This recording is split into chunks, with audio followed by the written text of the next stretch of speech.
ase no yensa no adwuma nso ye sre onu nyame se onkoso anhirehira so onton supamfa ngu so onwen yen ye ne asefo afei obi biara asem to no ato yen ne asem to yen ne ato no no ye sre nyankopon so omo ye nyina ho ban onhwe enso no onfa yen komfa ye mra ye ogidie ne ahotoso saa onyankopon ni mu se wo ye Ghana nyame na wo tema de manipa eni ntinenso onhwe enso mo ye ho ban onya tema mfa mayen onfa yen kono onfa ye mra medura asumdie mu oye ne saa de mayen ni a wonim se yen ye mfa na sida ni ye be ka mama nsan nyina te no ma huru onyankopon ni maniye ene ne kese ye eni ntia no pe yewura empire boni adesra ahobrasiem yesra wo no boyen oban fa ye kone fa ye bedura asumdiem ye meyi ene wo mu kosuku yi owura ema ye nte boni bi bon kwada yi ho ban wate ne fo mo kone san fo mo bra asumdiem wo ye ne saa de maye ne a ne abusua beka se ye wo awurade ne waye nti ye de so aseda ma udin kronkron miura ye ne saa fa maye wade hie ye ne saa fa ma wo mai ye ne saa fa ma mikrom fo Ghana fo na ye nyina di aseda de ma udin kronkron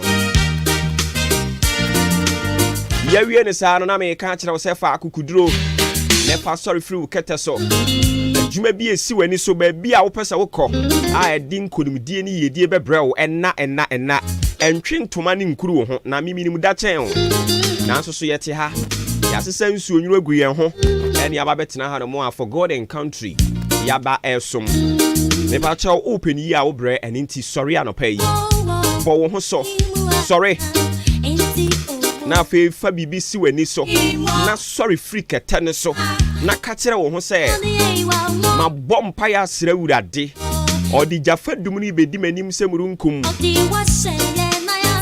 na fe waka me ho se o jafa dum a medifre ni mfi ban mu ogbo ho ban eni nti kwa me ko obedi ho nkonim di ama me erofo enna nyame aye krado ti wo be hye ni monyam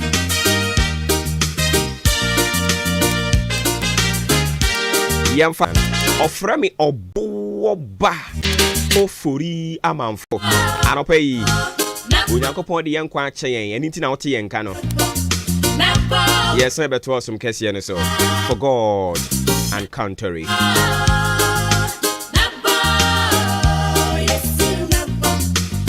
entem paso ewie mbobran sam se de besia kwane da mu no ma me mfa nto aso na afi yemfa de aka nyina mfa ma o Osemi kancho sa no payi efri sabre ya de kwa akosi nondu no ensuo no ani ewo fom eni ntubo sa ase ensuo na munimuna bi ase wie mu nte awia bi mmo bi ahun sa line no ebe ye sa afi efri du baako du mienu eho ekọ no o kire se awia ne be hya ase ayi ne ti ewo epoye mantem ya yahodo bie ne titiri wie ne ya be nkwaye ene mepo no ebe hya ase ayi ne ti na gina mu abwa awia ne be bwa wo miaye bi ahun afi miaye bi nso de wo kire se still na no ensuo nani wo fom eni nti ebe munumuna wo miaye bi ebe gina mu a free no mienu ede kono miaye ahodo bebre wapue mantem ha ensuo no betumi ato afei miaye ahodo bie nso ebe muna pa na ebe dandan no a dia kɔ anwumre free nonum nonsia nonson ho no ha na afei ahyase se to me bɔ ne tofa de ama wabusua ene ensu ahoɔden ewo wiem no ewo soro awia bɛbɔ de na nso so ensu na ahoɔden ewo soro eno nti free sabre ya de kokosi anwumre no ɛya na mama ya hwɛ ensu no anim upia na wahwɛ kwan abɛfa so abɛtoto nneɔma na ankwankɔ hawo bebre eno nti awie mɔbrɛnsɛm se de besia kɔ awia ne wo wiem de na nso so awia no hyɛde ni ahoɔden bebre saa te se ensu na ahoɔden a ewo wiem eno nti ya na mama ya hyɛ ne nso meda ase awie mɔbrɛnsɛm se de besia kɔ ɛna yɛdi mu amane bɔ no ɛde ama we no free atena kɛsie mu wɔnkran ɛna wɔn de aba yɛn so yɛde ho amane bɔ no ɛde ama wo na yɛgidi sɛ wo betie na wahyehyɛ wo nneɛma yie na Awurade anam so ama nia ye bia nso atumi awie mu die onya ye nhye atamfo nsa ema ne nye defi Ghana adisie oboba ofore amanfo emamo ate edeba ahenkan 93.3 FM.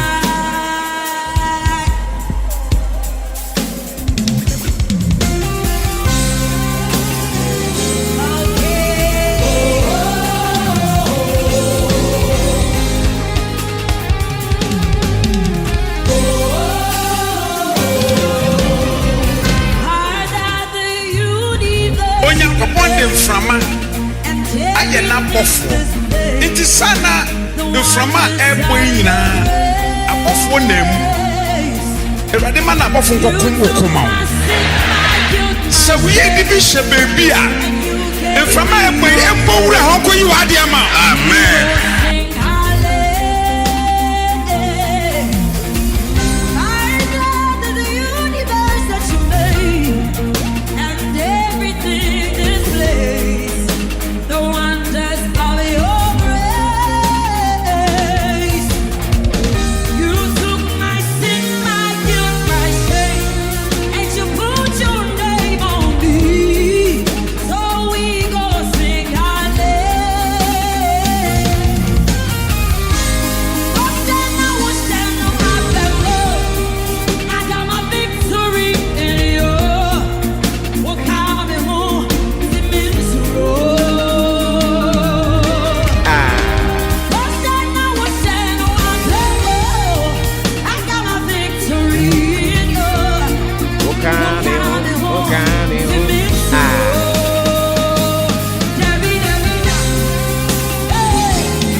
Abushia, yes, I'm about 7 or so.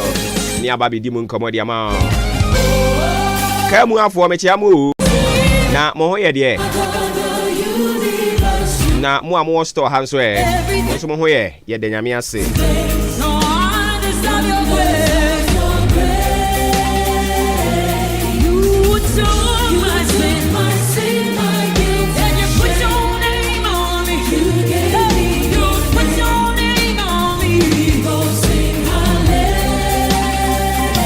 Onyankopon semino and one yes to us the amount you say what do you say I am. Looking kind of book of Matthew chapter 16 the verse 13 Erikosi 20 Osena Yesu Kristo bisa nesuafo no se enkrofo keka se onipa ne ba no oye hwan en wo mo hya ase a wo mo de anu yide ba John the Baptist. Ebi say we are Elijah. Ebi say we are Jeremiah. Ebi kura say we are nkonyayifo. Adunti ensamana ya na wote senkrofo keka ne mane nyonwanwa. Omudi kan keka bi fa Yesu Kristo ho. Enti obi say me nkrofo amene monam we. Se monam aboabo ofuanse yire bi asene across manso se monam wanchi so abe se monam jaha se monam jadam se monam odan kwanta asubua se monam esam baby a wonam bia no eya na nkrofo se wo ye hwan ekuro no a wotimi no nkrofo keka se wo ye hwan awu se hwe Ibisi sa brantie we won kanokre. Ibisi brantie we won kanokre. Ibisi sa brantie we oni munyansa pa. Ibisi wo debi wa say tu. Omukeka ni nyina wie ye. Na Yesu Kristo ohwe omani mudin no so wo ke maye mafamu de maye ade ne moteye no no. Mumo mate. Na mokra de me ne mo na da so de o. Enkra dokuni me ne mo na edie. Ensuwe me ne mo na enom. Akwani abeyi mene mo ana ye mabusuafo mikromfo monso mu di me ho adanse a mo se me ye hwan o shaase e bisa wo mo afi ni we hwe yanim na we hwe yanim unse wo de nkrofo ama ne bo kwa de pa but ye ka se na wonso ama ne bo te sen a afi na ade be kwa adwendwen mu aropa mi bisa Kuromu ho mo se ohene no oye hwan.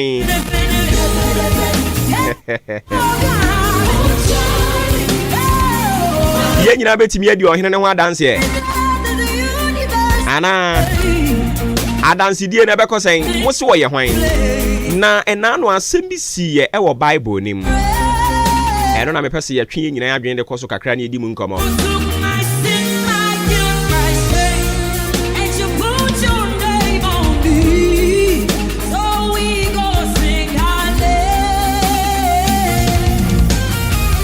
First Samuel chapter 19.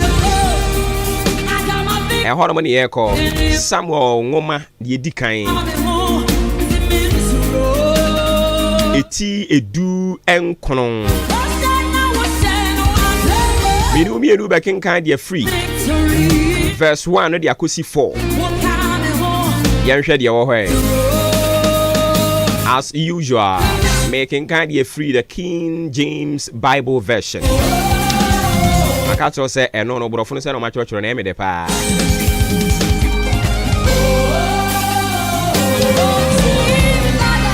Osena Saul ka kire ne ba Jonathan ne nko anyina se onkum David. And Saul spoke to Jonathan his son and to all his servants that they should kill David. But Jonathan, Saul's son, delighted much in David. And Jonathan told David, saying, Saul my father seeketh to kill thee. Now therefore I pray thee, take heed to thyself until the morning, and abide in a secret place, and hide thyself. Now so Saul by Jonathan per David asem say, na Jonathan koka kire David say, Meja Saul rehwehwe wo akun na afei kura wo ho oseden osena afei kura wo ho anopa natena kokoa bi mu hunta.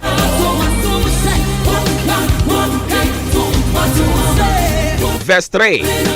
And I will go out and stand beside my father in the field where thou art, and I will commune with my father of thee, and what I see that I will tell thee. Osana medie me free edi akojina meja nchen wuram baby a wo no na me ne meja aka wo ho asem na me tibiribi a meka ma kirewo. And Jonathan, verse 4, Jonathan spoke good of David unto Saul his father, and said unto him, let not the king sin against his servant, against David, because he had not sinned against thee, and because his works have been to thee wild. Very good. Enti asemu ameka na hana me twe adwen de asisu no. Enti wo se wo se wo maame ye hwan. Maame a wutie mi anope oba no so ono nso ye hwan. Kuronu mu ayete no yase ye hene no ye hwan. Ehemfo mpanimfo no mo ye hemfo. Kuromba no nso mo ye hemfo. Oma mpani no ye hwan. Na na tidifo no nso ye hemfo. Anope ye bisa ye ho.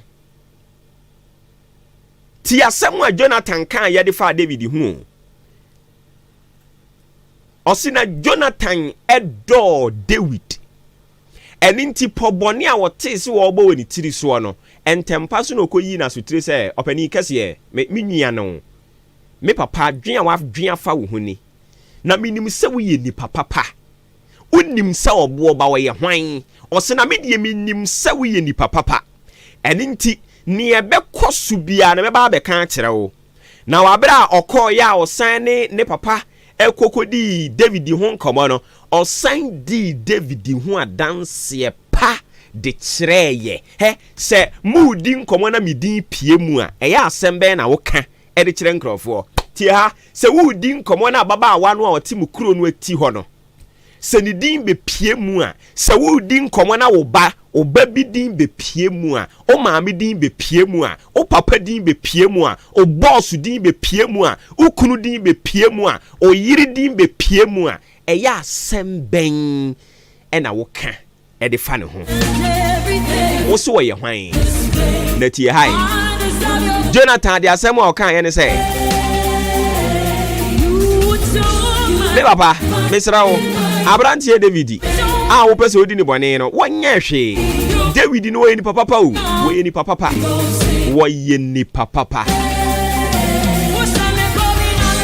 ɔsɛ na Jonathan ka David ho asɛmpa ɔka ne ho asɛmpa obi aba koraa so ɔba bɛboa me no ɛyɛ awo so obesi wo so a asɛm bɛn na wo ka ɛde fa me ho ɛkyerɛ no abusuafo mo se me yɛ hwan abusuafo wo se wo yire no wɔyɛ hwan ukunu no wɔyɛ hwan sɛ obi ba so ɔba bɛboa kuro ba bi a ɛyɛ awo ɔka kuro mma no ho asɛm sɛn ɛna de kyerɛ yɛni mo ɔhene bi a ogu nsa ne tia ne kuromfoɔ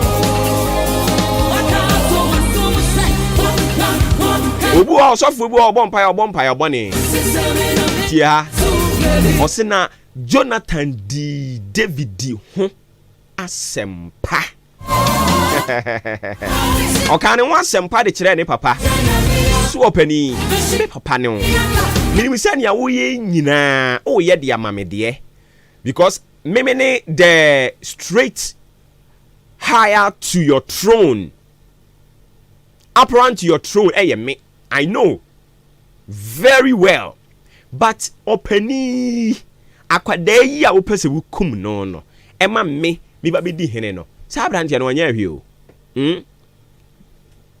me ba taw osikani a waba yɛ kuro tie mu ha saa nkwadaa yi wobɛboa wɔn aboa wɔn na wɔn yɛ nkwadaa pa na we die da bi o maame ne ya bɛsi ne so no krache wo so hwehwɛ hwan so o me penkola bi aboa hwan ababaawa we ne mma enko ho wo mo betwa bɔ sɛ maamie ɛyɛ aka me ho asɛmpa na Jonathan ɔka David ho asɛmpa kyerɛ n'agya Saul na ɔka kyerɛ no sɛ emma ɔhene nyɛ nakoa David ho bɔne na ɔnyɛ bɔne biara ɛbɛyi enti wo se me yɛ hwan Jonathan ka kyerɛ ne papa sɛ emma ɔhene nyɛ nakoa David ho bɔne na ɔnyɛ wo bɔne biara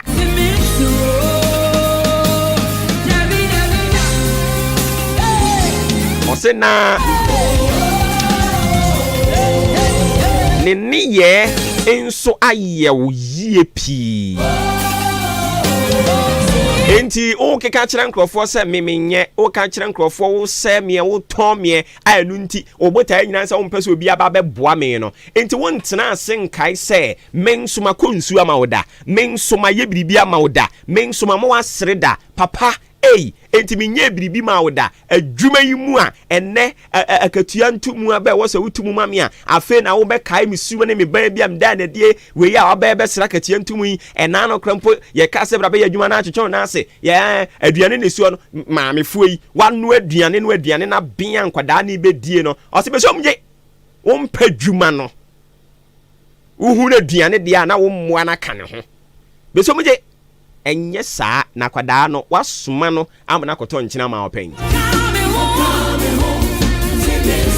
asɛm wa Jonathan ka kyerɛ ne papa no sɛ abrantie ya wo ba bɛdi ne bɔne ɔnyɛ wo hwee wayɛ wo yie da wasom wɔ som papa so da ɛdidi ntina bɛdi ne bɔne enti maamefo aduane ben ne nkwadaa ne bɛgye a na mototo wɔ mo ho no nyɛ akwada ni didi ana ya oya o se ye se o chinchim na no che na nka duane no ankwade a hye ne pipiripie mu no ya nya ne den wo chinchim na no na nka oba mu ko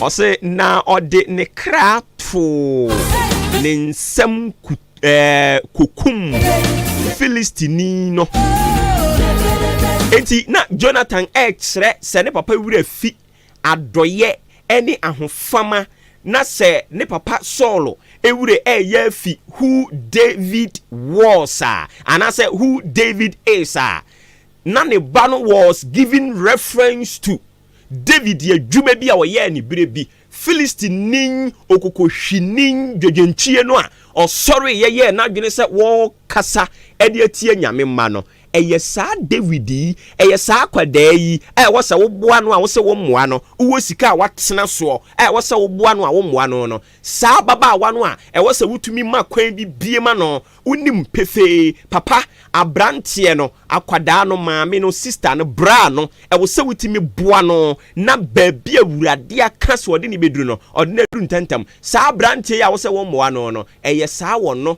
na bire mu eye den no ogina mu ekonditiaye David sorry yekum Philistine no enya asumdue ne empenin se enkwan adwoa sebi anusini bia timi sebi nom party ye nyina na ye bre ho party no ye nyina na ya bre ho NDC ne MPP ya bre ho ene nyame madom na maba aban mu appointment ba ye di nyabotre unsa fe ni aba ne ese yate afe ni aba munyabotre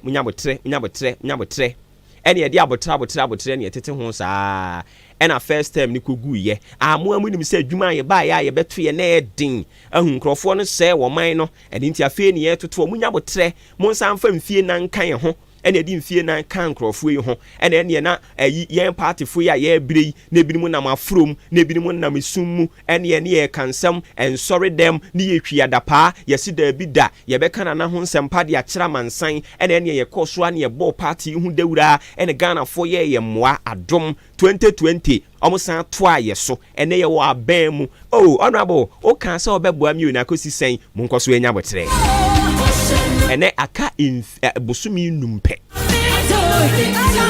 no man pani akufu ado aban ne ye woni konsa na afi ye hwa aban foforo anim se Dr. Bawumi aban na ebawu se Muhammad na ebawu na afi omo nso beto omo de so o se kai David adwuma wo ye de ma wo man no ene nti ene wo so wo ye hwan emwa kakra bi ade beboa ne nti ene wa hyase ye toto ne ho o ka ne ho nsem ye bisa se who am I to you? Who do you say I am? Ibisa wo se me ye hwan ene de unsa sunwachi adwaye ene nti ye ka se kokumi kura mpo a ya won family nsane ensi fom ho no wakumi ato atwene enkrofo okeka na wo nsoso se wate amate na wo nsoso wo amamu asre da no wo amako nsu ama oda no wo amama obaabi ama de uti ato da no wo amamu atade bi ahye da no wo amaye bibi ama oda no wo nsoso o se me ye hwan awurade wonti na ni mu nkire ye won kai en ho na yentumi enkyere enipa ye ne womu edi impuni mpupen womu abaya brabo mu pen no yentumi nkyere dia womu ye yentumi ni womu ho adanse papa Jonathan ekire David said ye wote e de kire ne papa nti egusu ayi bi se wa no pay o se wo mini we san pen meni wa bobra pen meni wa ye adwuma bomu apen meni wa ye bibia meni wa kwa asore pen ene okwa asori bi ni wujaye a emu members hia wa no omode o mani to na ehwew yehunu wa ase yehunu wo na ene asori konkran by force me na mde me ho ena mba ho ena msese mi se me mabiem no nye by force na nso so ene yehia wa ye de ani to na de hwehwehwe o sa ase de wadi bone no unni bone bia ye bisa what do you say I am? What do you say I am? Wo se me ye hwan endra nana me mo asere ne de ye bisa wo anka beka se ye ni papa but enne wo se me ye hwan ewrade nka ye ho ontire ni mu nkire yen no ono mo ayen na se eto adansidi a si ye ntimi nka papa mpo a yenke anu ntum awe ye nwia ho na ensi ni nhira kwan amfa ama no ofra me obowo ba ofori amanfo sports ebraso ye de to aso mu wie besan ba ne de aka nyina ede amount jo apo makode oboba ofori amanfo. Joshua Kwabena ejenim. Oboba ofori amanfo. Joshua Kwabena ejenim. Na otu die no nso emu ye. Ederade ase. Emu ye. Na obi ne kana sem che me say nipa de ya sometimes ya refree ohonum. Enti no eya na ibesi bia no afa ne saa. Senia wo kan ya say eye akwa bi. Na ne neja eti.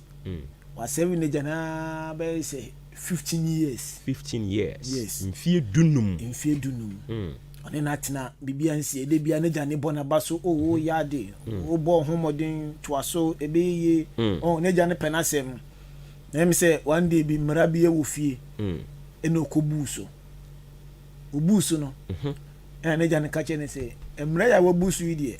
Wanfa na ni anto small abesom no any papa wa ya mani no papa wa ye nyina ni wura fi samra na wabusu no nko ade abama jata ana nkraman awe no nti owo nkraman pit bi ho no ma nkraman gum ekom di wo mpa che ko kotum na nkraman na awe no wa nhwe efe ne sei papa bi a wa ya papa wa ya de ma no ena akwa no kosere ne ja sei o waja we de me nkan just me family to event say nkrama pit ni mu ana say nkrama bo ni mu o de ma ja tum family tum de na nso we de me sre opa ade say de me so de hwe papa ma ya ma onyina na me ade a me sre o ye ma me o de ma me feeding nkrama no 3 days pe 3 days pe o do wi family to nkrama we ni na omo enwe me omo kan ya na ja so okay me grant you that opportunity no. Feeding Kramano 3 days time do ya 3 days na chop ni ko tum no Kramano na we no ma nwe no adaya we feeding Kramano 3 days Kramano hu no Kramano akai no o Kramayo but was so na 15 years oya from so ba ko pe ene papa wa ye nyina afi ebisa ne se wo ba na one ne tene ni suban te sen so we wo mu hwe Yesu Kristo bi se suafo no se mo nam yi enkrofo se me ye hwan na mo sha se wo mo so ye we no so okay good mo amene mo nam no mo so se me ye hwan afi ne hudi bia hu ni onka bia ati erade ehu ye mmobo na onye ye boafo abrabo na ye bo no dynamics ne doso but say o bata ewurade a obema wunyansa na wa kire wo kwan no ne ye no afa so na wadi yie jo muntu aso ena no pai adeshiman ba Ghana mamba ye mamunyina kwaba sunku bio asan aba ahenkan 93.3 so yatena si eya gudie mu nsem ena yedi Asia wona so som no adu so eno tuntewa so din na fe nsem ahodo a eno so eboba edifi efie ena afe nkofo nkroso no yemadwudwam emfa emamidin Joshua Kwabena ejanim Yosef Eji obetenenka Raymond na Sheterat produce show no sanso ena Benito Maule betena machine chepepia voices ahodo no nyina edi agum amaye oboba coffee break enu ntino tewaso din na fetie evidence based sports presentation yede eba bejao ene anopai me fasida Emma Odi Media Networks omo ase no yade a yewo ODI Electronics de tie ne se ene emfa woni adwuma bi a uye na ope eye television inches bia bi na fe brand ahodo no nyina bi upe bi a kopiem eye ODI Electronics AC yedibi aba fridge yedibi aba fridge no deep freezer ebi ho afa table top ebi aba double door nyina bi ni nyina no ebi ho washing machine ebi abepiem rice cooker ne blender ni nyina no ebi eye ODI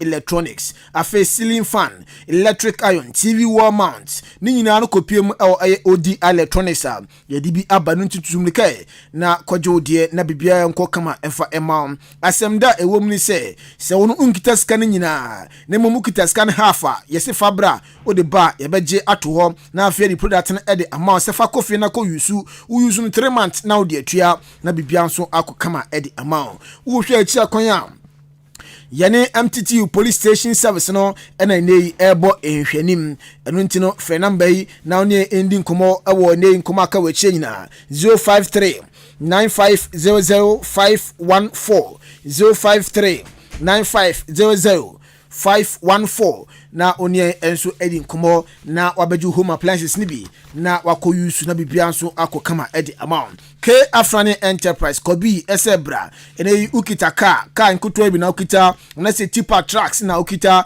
na ope ho air ties enso edi ahyase a kopiem K Afrani Enterprise na feye ma obi na toshe na bibia nkoye mfama ka huduo bia bi ukopiem K Afrani a eyade a na sanitize enso aba papa se ne bo enso form afema mutwitim baka no ene mamlodu timbers no the chance the went cables aba we ne the balibali timber na kwa entenhwe hooks ebi ho sanso shackles so no yade ebi aba de ama timber fo no transformer oil yade bi aba intene mamo ye worders no yade a na se yade a mo machines na mo di ebo adwuma no oil na edi gum no yade bi aba fridge palace ene yade a oil no yade bi aba monko gibie na afi monto na bibia enko kama emfa emau de tiene se o hwe echi akwan a aboabo ni asene road ya so ena obehu yen ufi aya aboabo ekwa unsa left so na obehu yen ufi asene so eba ene unsa right opa aya Kimsech University ni ho a ena obehu yen uni endi nkomo e was 0537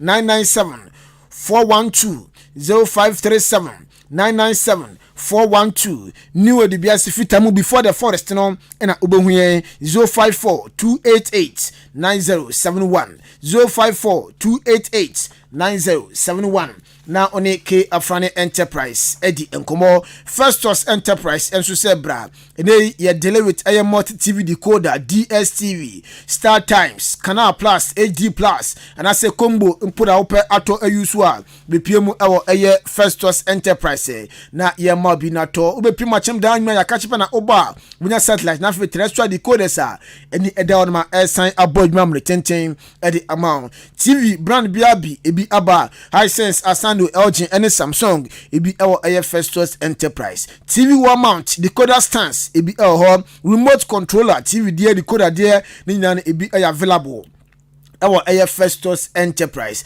afi AC etunton bi brand biabi hospital biabi bebi biadi bobia no obepiem ewo aye Festus akachia yade ebi enso ewo ebi our satellite no u AC no one fan bedan udi kodon bi wa fix it at the amount fort aba ho satellite ni enyi bio AC ni embo bio a ese fa sa ho no ebra behwe sese sa ho no at the amawa onsan enhia ni bio uhwe yechi akwan a ye ni old Chimasi sport no na ebo enhwenim sanso ni shelf ni station no ebo enhwenim from Mr Festus abai so 0244 515-849 0244-515-849 and 0269-305-785 0269-305-785 na one Festus Enterprise edi enkomo Afrakuma Community Hospital enso sebra die tene sana no pai enyoma enkoye anase wa wote wono wa wote nkasa nyaro bi ehyehyɛ ho na ene unhu anama wotudi afa ho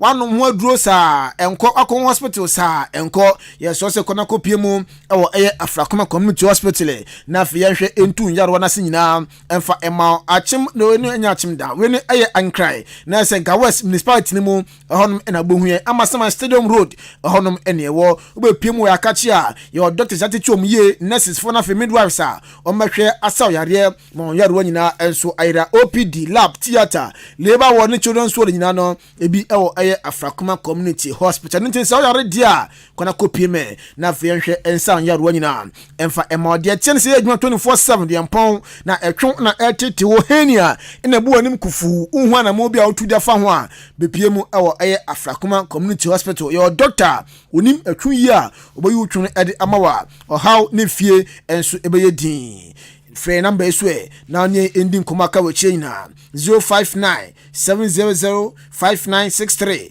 059 700 5963 na onye enso edi enkomo na bibia akoye edi ama wennyuma komo so asene de nenso som no abejaw ene anope enano pension sana se nhyase efri kumase asante korokobubu kurumu enano pemfama dadani eremwa na se report atodwa ane se empinfo eguso a place tofofro bishim se da na betumi akoyi edema kumase asante rokometem buku no na report atodwa ene anopaya ene se branch fani Emmanuel Boy osina kan edema nations esi buku no esi ene kumase asante rokofo ene no awie ene nyankopon adno americas no enso etodwa bia koyi branch no ekusi akan edema kotoko omu wia omu enwieye branch fani Emmanuel entry ono sina kan edema great olympics buku no empempem no kase de ono omu eni contract bia reporter todwa ene sa branch no so atiase ene otufa enani achemu okumase na kopon ya doma de chena ono so medicals no etodwa bibia koye na sa branch no ensu besia kan edema kumase asante rokwa medimu enkomo no ede ejao yegusu ejina asante kodoko players omo esane nche enra yebeka chose kodoko any two Sudanese players ensu ewie branch fene eye Esmat Hassa Balbagi ofi eye El Hilal e Sudan defender kodoko eni ewie sansuna eye Abdul Karim Abdul Rahman Yusuf ononso efi hai eye already ononso eye Sudan ni kodoko eni ewie enumu ena eye former player enema Kumase Metema asante kodoko Charles Bania Sampon Kwaku Taylor eden kom kakra eja yen se ofa players efi nkofo kroso abai ne utim ababo league ni de ya na ne eswa nipa ye ukopiem owiase fo na nyina ebi koso ba bibia na nso be piem asa ne yi omababo league no mabo ni ye no successful no ena ya na ya asem enu ntino kache kotoko players omo ho ndada ai ne omo Ghana fo ne se players omo bai omo onfo money entu ba bi na fe omo yiram ho no omo mbabo ni ye no munya more playing time embo na bibia nso enkoye emfa momo na Sudan fo de na emre bi atwam no na kom no mafa players na so sia de ye du Sudan a ede on players eba de chese we mu place a o ma be try ahwe so mboni bon esuani a enu ntino yada kotoko place o mo sisia no o mo nkom no manfa mboni ye na mo yirom ho embo kotoko na munya more playing time embo na so ni nyina mu no uhia good coach dia was isi o ma bia so se obenyam amranefo ama ma be fla ma leg na successful ba me feel se enyo wunya na mo ba o successful kotoko de be 5 by ya be mienu miensa mi na mfi so maye omoma mi ametie manage se kotoko what I say me fi say na Sudan for na beto to place eko nti ye kototo ba se dia na so omo de be platform dia dey ako sa dia na me pese mi hye Ghana for no nkran say omo bobo o say omo se enye ha na obi di ba be pe ne platform dia dey akwa mono ne sa players na ye kan yin ha na ombe show mo quality no more omunya contract big omo ye dey omo bo omo no omo bo no omo asisi am no kase enti Sudan for on ba no omo ba asante kotoko de ba me de me fi say omo kotoko sisi na so omo yiro ba wa nya good coach ogun onye good coach we Charles Bania Sampon Kwaku Taylor nkombo eno de giant yenani enremu enso Black Queens asoya na se enra de be jaw se odani enremu amabawa no etufa edomoni echemu obi manso Tokyo ewo eye odani na se Japan potem na makoko pienini na enso preparation omokwa akobọ na bibia koye ede amom se na be ya Afcon na be todwa ewo manso Morocco na betumi akoye papa ede amom na reporter todwa ene se nyankopan ya dom ema se mabawa makomako aduonu eye emienu no amako piemu enso ewo Japan a empempem no kasai training no egusu ehya se nyankopan ya doma na se Saturday game no enso etodwa eno eye kuma kreform de bana se mama makuma ko enai de nyame ayadoma eneduai ene so ma journey team no na fe omso ko carry press ni training na ekoso na omni Japan enso ede aboni yempiemo awa Accra Heart of Folk Boboko no communications director de ma Boboko FM Accra Heart of Folk idi ade Kwame Opare Ado ono so de nkomo kakra ejayen enano pay o chemu se season a ebababa die o catch out of folk supporters na some fast supporters emu edin de fi ba bia en support club no na fancy club omulukutu players omu fi baby ebepiem Heart of Folk ni de na so ojiro coach mu se players omde esere bebre Heart of Folk supporters na coach no edibeba. We will need the support of everybody, all stakeholders. Senabea will be able to go through successfully as a collective unit.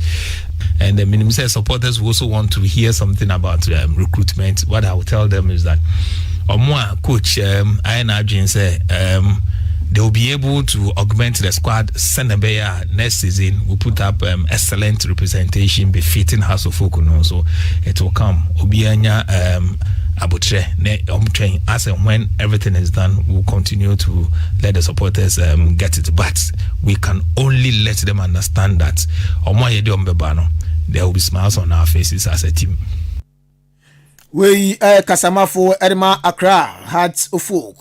Yendani Enrem wa Ghana Athletics nso ase nkweni kumaka emfamo na sanyankopon aduma next Olympics game no corner no ana sazamatin na dia na wa qualify me kwakobwa na dia manso akoyi papa edia mamno wei Ghanaian athletes out down ni chemu na so no su bezi America Brent Fere Joseph Menu ede nkumaka enso dia ja wase no opeso training team no na fe omurem no Olympics game no bibia enso koyi ede mamna nso abom penufo agbo eniama atumi ankoyi amfama no. Like you need to have your documents ready. Yes, to me call outside of the country and some back. I think the ECOWAS games no krana we can call up, but I was still processing the documents for the ECOWAS games. Now I'm hosting Ghana. Couldn't come up. So the next call up was I think pen relays, and only with US has say to me show up. Me kutuma Ghana pen relays.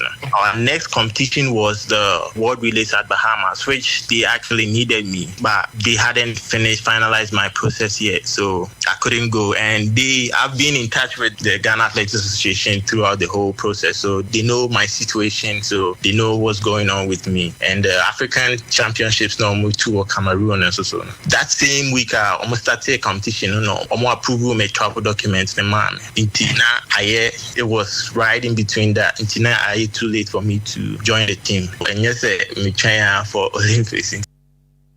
We command say Ghanaian Alex Abrante Fere Joseph Menu Ediaja ene anopai. John Pinto also former defender the Black Stars of Ghana Philam Nyina Abrante ko si akande mo prempren there was serving as assistant coach too, and so Edema the senior most national soccer team Black Stars of Ghana ono akati na Euroma yebisan say ya liga enche ye bo wie ye na ade a ohunu sai oso no de ogidie ohwe league na ye bo wie ni sisi ade a league ni e grow league ni e nyi de konanim na mom ohwe new players aba new strikers aba goals omo ehye ene come off so mo she goals na Ghana Premier League ni nim mmebi atwam no e be san back.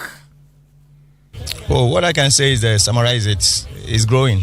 The league is growing, and we've seen fantastic showcase players, new talented players showcasing, new strikers coming banging a lot of goals, beautiful goals. So I think with time the Premier League that we know will come. Already we start seeing the love, and we believe that the boys will also take instructions from their coaches and work according to their plans. We Sema John Pinto ede tudwa yakosu bi say say wono oye Black Stars assistant coach na bansa most selected players na ebia player bi wabo one season per Ghana ne bonbo aso nipa next time no na ba so si akan Rwanda eba so a anase sa ba so a eya nei ema selection to the Black Stars no eya diana o si da bi the football abe business enunti no problem bi ani ho how bi ani ho if a player free Ghana ko piem okrofufro so a ono de ohun problem bi a ewo ho. Running football is a business. So if the player is young and he has the opportunity to go, why not? Just like doing the right thing. That's why you don't build a team around one player or two players. You need to have more squad, big squad, if you really want to do business. Because the player can be 16 years and a team in Europe can buy for a long-term contract. And the chairman, the president himself who is using his money need to get a return. So I don't think there's a problem in that. So when you are building a team, you need to build the structure well so that you have many players. Don't build team around one or two players. I mean, they watch our games, how the team is playing now. There's a pattern that every player must learn. So, like I said, the local league is growing, and I believe that players who wants to play to the highest level, if you have an aim of coming to play for the national team, you will surely do that when you take your ways to yourself and work towards it. We John Pinto nkomo eno na ayadia Ghana ye be celebrate ye 30 years celebration of democracy enunti ama Parliament of Ghana represent Democracy Cup ayadia 17th July 2024 next Wednesday in a Jumadi enso eba so Accra Sports Stadium 6 p.m. and as a big game no enso eto from ewo aye enkrane patem aye boboku a ye fen Accra Hearts of Okwamo ene aye asande go konede ebo ni winner no ebebo aye DC United ewo USA na Edwin Ochiri Boatin Deputy Communications aye Director edema asande go ochechi ma the Counter Democracy Cup yebo ewo Ghana yeka democracy yina etia say kebima minkebi like kebima minkebi exactly na for some time no unse de bia yeba be election there are challenges there are problems whatever it comes from because of yina it adjoining ko one side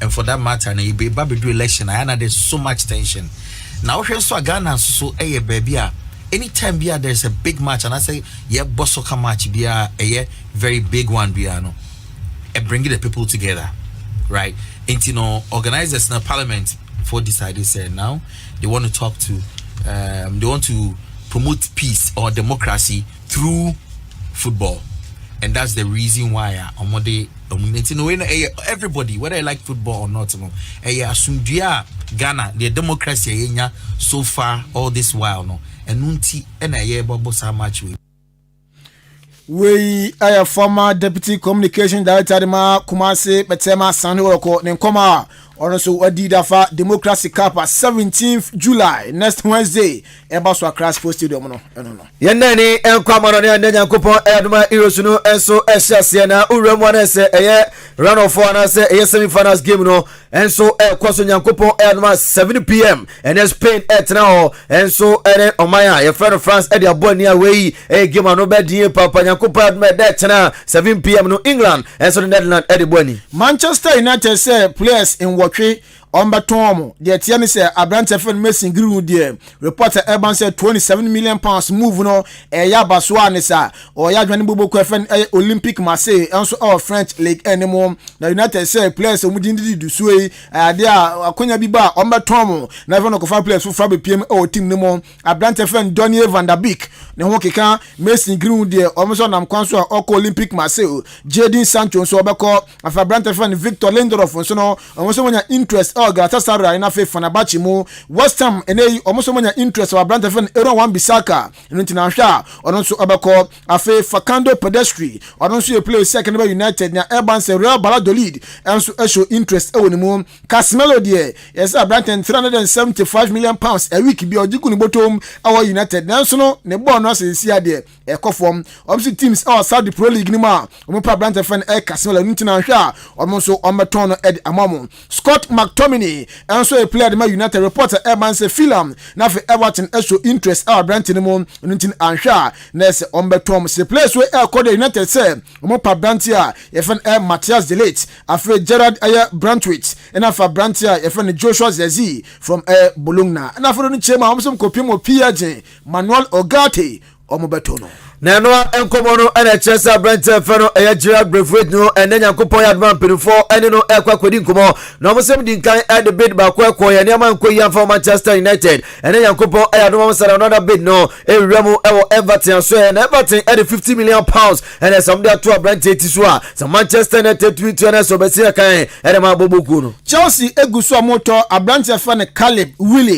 Caleb Willie, Abrante Sinakan Edema Atlanta United. Nana Urban said Chelsea for 8.5 million pounds plus add-ons. And they ayadio money Abrante no and so we name Oma about Chelsea straight for the Omu Lonino and so at the Ama Strasbourg na Kujemo Siakan at the Ama Strasbourg. Urban said Chelsea for Omasane Renato Viega and so we. Basa as a reporter to ja and so many Abrante Fen Thiago Alcantara dinkomo na Alcantara former player Edema Basa or says Siakan Edema Bayamuni Boboku no ebe PM Liverpool reporter to John say see was ontumi ento kosu sia kan bi efise niam ankoyi enso redeem na Barca for ne din komo so betumi aba na fe coach Efan Hansi Flick no obebo na fe ne backroom enkrofo me support aboa na fe coach si ho eniam ba kumienu bi o betumi aboa atoto niam no Abrante letumi aboa Barca na niam akoyi ediamom Jose Mourinho sisia de oye coach adema Fenerbahce awo Saki na ne Eban so si player ba ko person sign no e de beka ne team no na for next season bibia koye de ma fana ba che no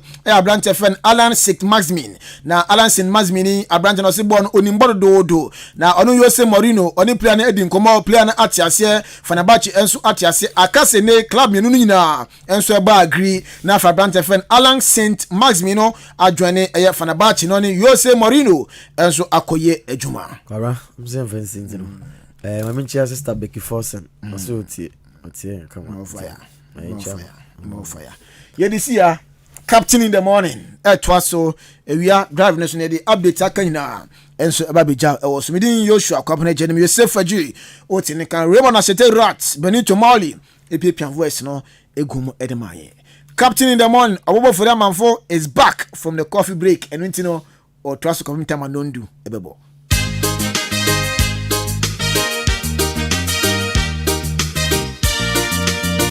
Baba yankopon Israel mo papa yankopon Israel di ahenkan mpo nipa no na dwen ho so de adwuma we ba ha ni pakon ogitum yankopon Israel se nipa na baba no pe waka yen sema man papa omo yankopon ka ho na de ka ho na yi akere oboba menije ma ho fama se ende metimi nya because my friend dey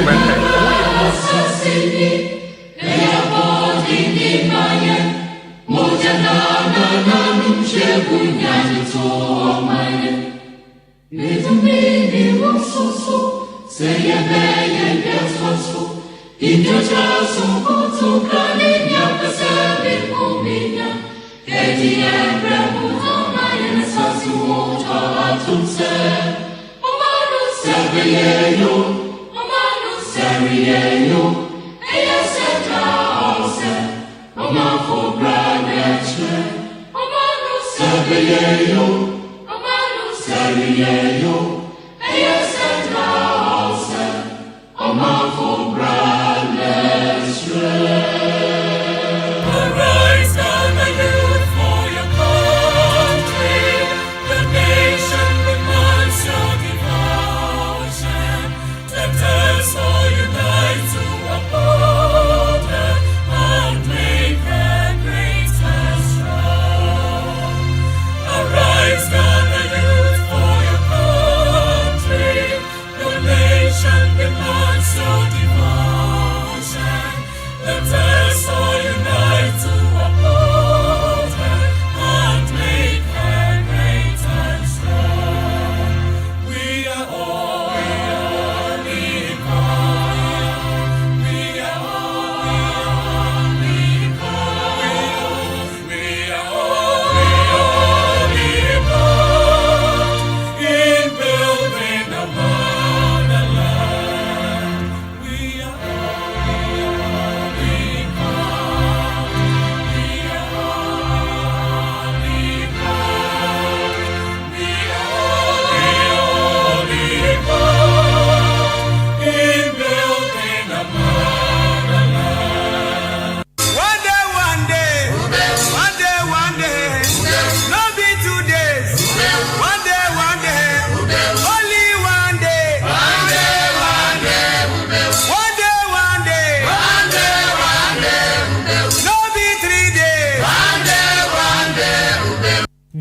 Adisiye Obuoba ofore amanfo emamo ache edeba ahenkan 93.3 FM.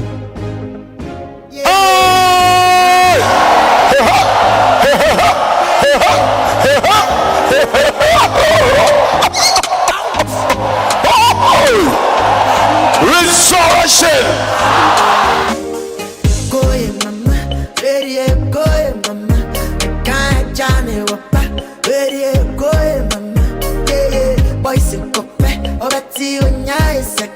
Therefore, I am fanchiche. Therefore, I am fanchiche. I'm a coma, yeah, my baby, I am in on top of baby, I'm a coma, yeah, my baby, I am in on top of baby, I'm on top of baby, I'm in Paluta, yeah, on top of baby, I'm in.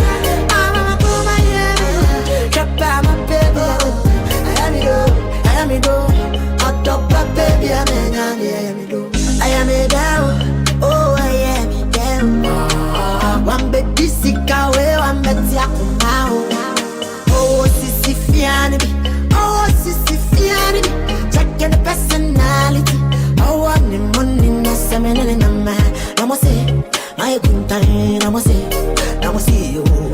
Yem fasten and confirm the sports team.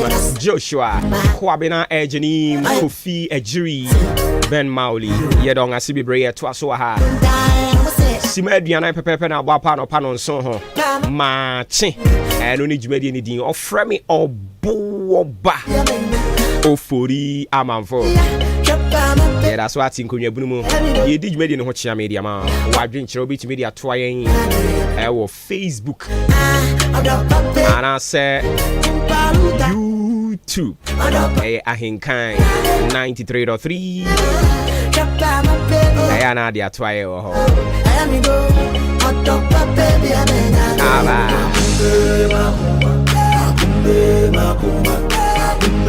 Prof. And Prof, my mystery, ya, Gabi, ya to me so. Hey, no, he no, warfare. Oh, boy, me wafa, no, he no. Anyways, did you say we be abacod, yeah? Prof, sorry.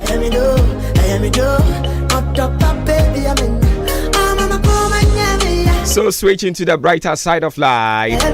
Today happens to be the birthday of our brothers and sisters. You gotta wish them well. And I was saying.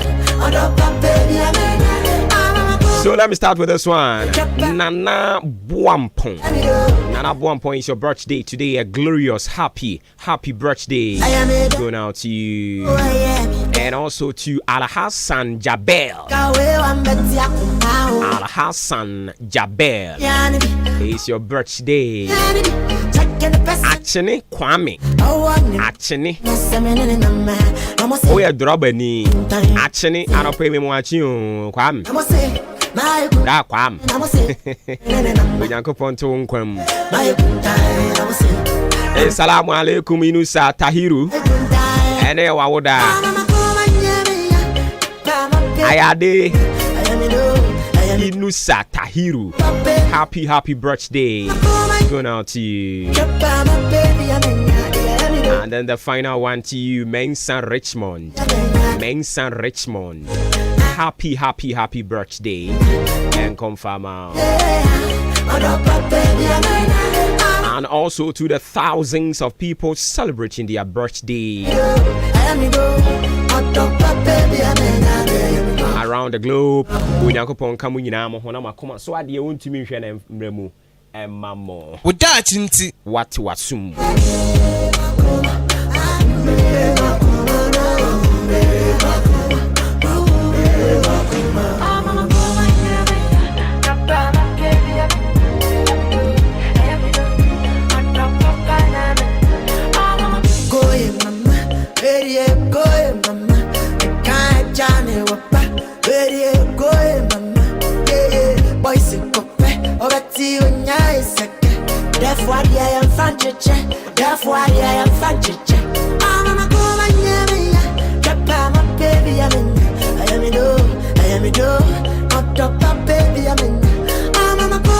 Bacho da chinti obra kwenti afutie na de sie wom ne bra so ye de beto so e de amaw e wo dwumadie no so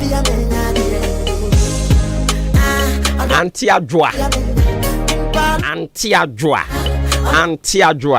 oh debi oh too much anti adwoa no pa mi gidi se bibia boko afi mabusiafo amowo Abu Mami Pokuya Oni minyano munyina no pe me chiachia mo afi mami Pokuya woni unyano mo nkaye e wo se me babeje omo aka ni nyina din e ya meta ahia so afo e baako enso mi misa ni din kura adaw Ati o se mbisa afi me mamfo a me nanampo a me nana prekope Sem Imam Pokuya me mami nti ono ne mami ye me nana saa ne community e ana pa me chechia wo pa e pa cho woda chinti obra kwanti afuche na de sua a ewom ye de to aso de ama Bro Focusemo said the best view comes after the hardest climb. na me san ka brofo ni bi mu nkyere we. The best view comes after the hardest climb. I mean, for last one, na fi me famra yan kase kase mu. The best view comes after the hardest climb. And come on, no. Enti ubetumi akogina borofre bi ase. Ubetumi akogina akutuo bi ase, mango bi ase. Ubetumi akogina kube bi ase. Upeja utina wo hwe akutuo no aba. Borofre no aba no. Se upeja utina wo hwe a. Esono sade wo hunu no. Ebetumi aba se ubehu se oh abere kokokokokokokoko. A kire se efini nkeka wa bi akura ni ho. Nanso so se ukura wo mu die na wabɔ se borɔfrɛw se kutuo se kubeu wabɔ ho no waforo wagengam aforo akwa akuduru apampamu hɔ na wodi wani kurotwe awisi a ohene santamu ehunu aduaba no a ɛno ansa na wobetumi aka se o wade no sei ɛna ɛteɛ ɛni ti yan yɛ deɛ ye wo fom ho no ma ye tu ye ni hwe borɔfrɛ no ye ka se borɔfrɛ na abere kokokokoko saa no nanso na minnim se bere no abere ne ye ne kyerɛ yen na abere akyire yi no enoma bi ensin bi akote asisu edi akyire ni nyinaa abusia enkomo no ne ye twetwe akosie ne san de ye ka de akosie ne se ye mpentem emuaten ena sasemba ne wanya abotre ntwi amen ho anhwe de ekoso a wanhwe yi a na wabuaten akyea no eno ye nkomo no ne fa baako ne fa mienu se ene otise obi tise yenye wa ha yi obi tumi ka se o me de me passion ye radio adwuma eni nti ote ye nkasa na ni agye me pese me duru ba bia o mkrofo ye duru me pese me duru ba bia obo ba duru me pese me duru ba bia kobike me pese me duru o din a obo bebre me pese me duru ba bia cost ye duru me pese me duru ba bia fia mpofo a we ye duru oba din ni bebre pese me ko kind sports ti say Joshua minya ya na nka me na me te Joshua konwa ni mu. Listen to me, boyfriend girlfriend ti nkomo no wan fiti prekope o wo ye ni kakra ene wodi aduru ba bia waduru yi na nkomo no ne ewo mu pa ne se ba bia yen yaduru a obi ti ba bia obọ mpae se onu nso pese woduru ha no me ka kire wo pen ye mu bi de ye huru ne se ye nhya abrabo na se kora de ye nyina ye warm up ye san so e wo bia ye bia ye de ngani a kire a ye pese ye koho na saa akọ na wo beko na me ka kire wa kamu no kora kire wo se emu odin. It will take the hardest climb before you get there. Ni ade so ani so it is achievable. So bi ka kire say ntumi mamu oboa ebebem. Nanso so ade se wo bopini ade no. Na we go through the rudiment and hyehyeye ewom.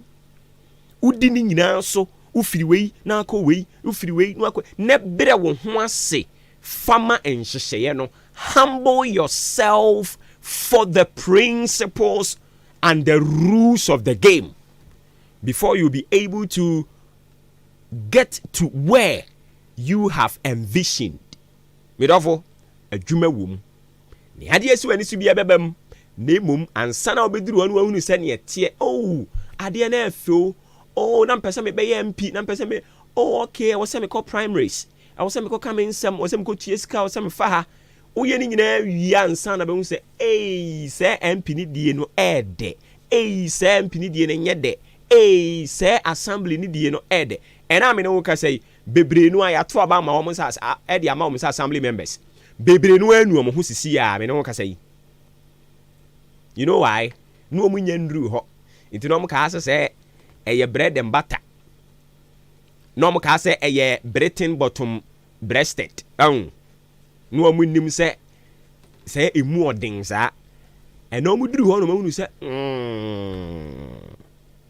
empani so ukoto say aboa no wo gbadwe na obeboa no a no aboa no yes ukoto say tikese dwi adwen a no ama na mo sanse enye dwuma ketwa eno wote ho a wo ye ne saa no get there so that you can have the best view to inform your decision oda chinti anopai ye de ne de asi ha afi ye beko na ye de dabon krata mboso no so e de amawo ye da so agina brantie Kim Paluta sisi ono de na aba o ye se efran aba na ye die ene ono so ahunu se wo de ba ya ye so mu nti back to back sa ne ye no Ghana for ye be so mu a kinkren oto form an ye nyina pe be bia fa ye de ya asoma ho eni nti ono so hunu se ya gina tumu no ene ye back to back inkoyi papa we de ye inkoyi ye tie wasane afia sister afia wasane na kan bomu atonwum bia eno nso de pa tie bi mame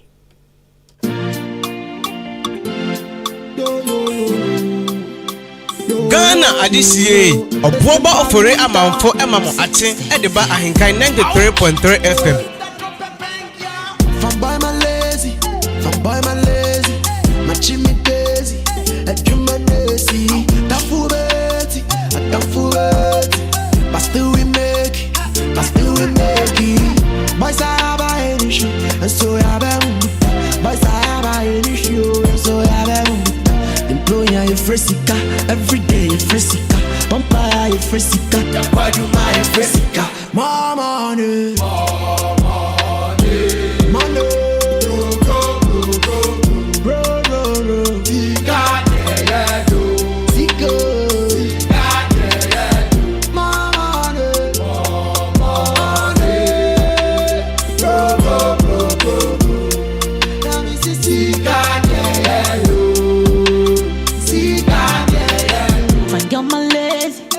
You're my lazy, my chimney daisy, ejumanesi, tafu beheti, I tafu beheti, I still make it.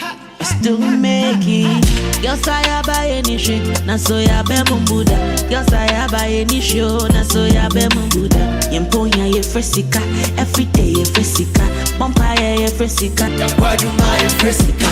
More money.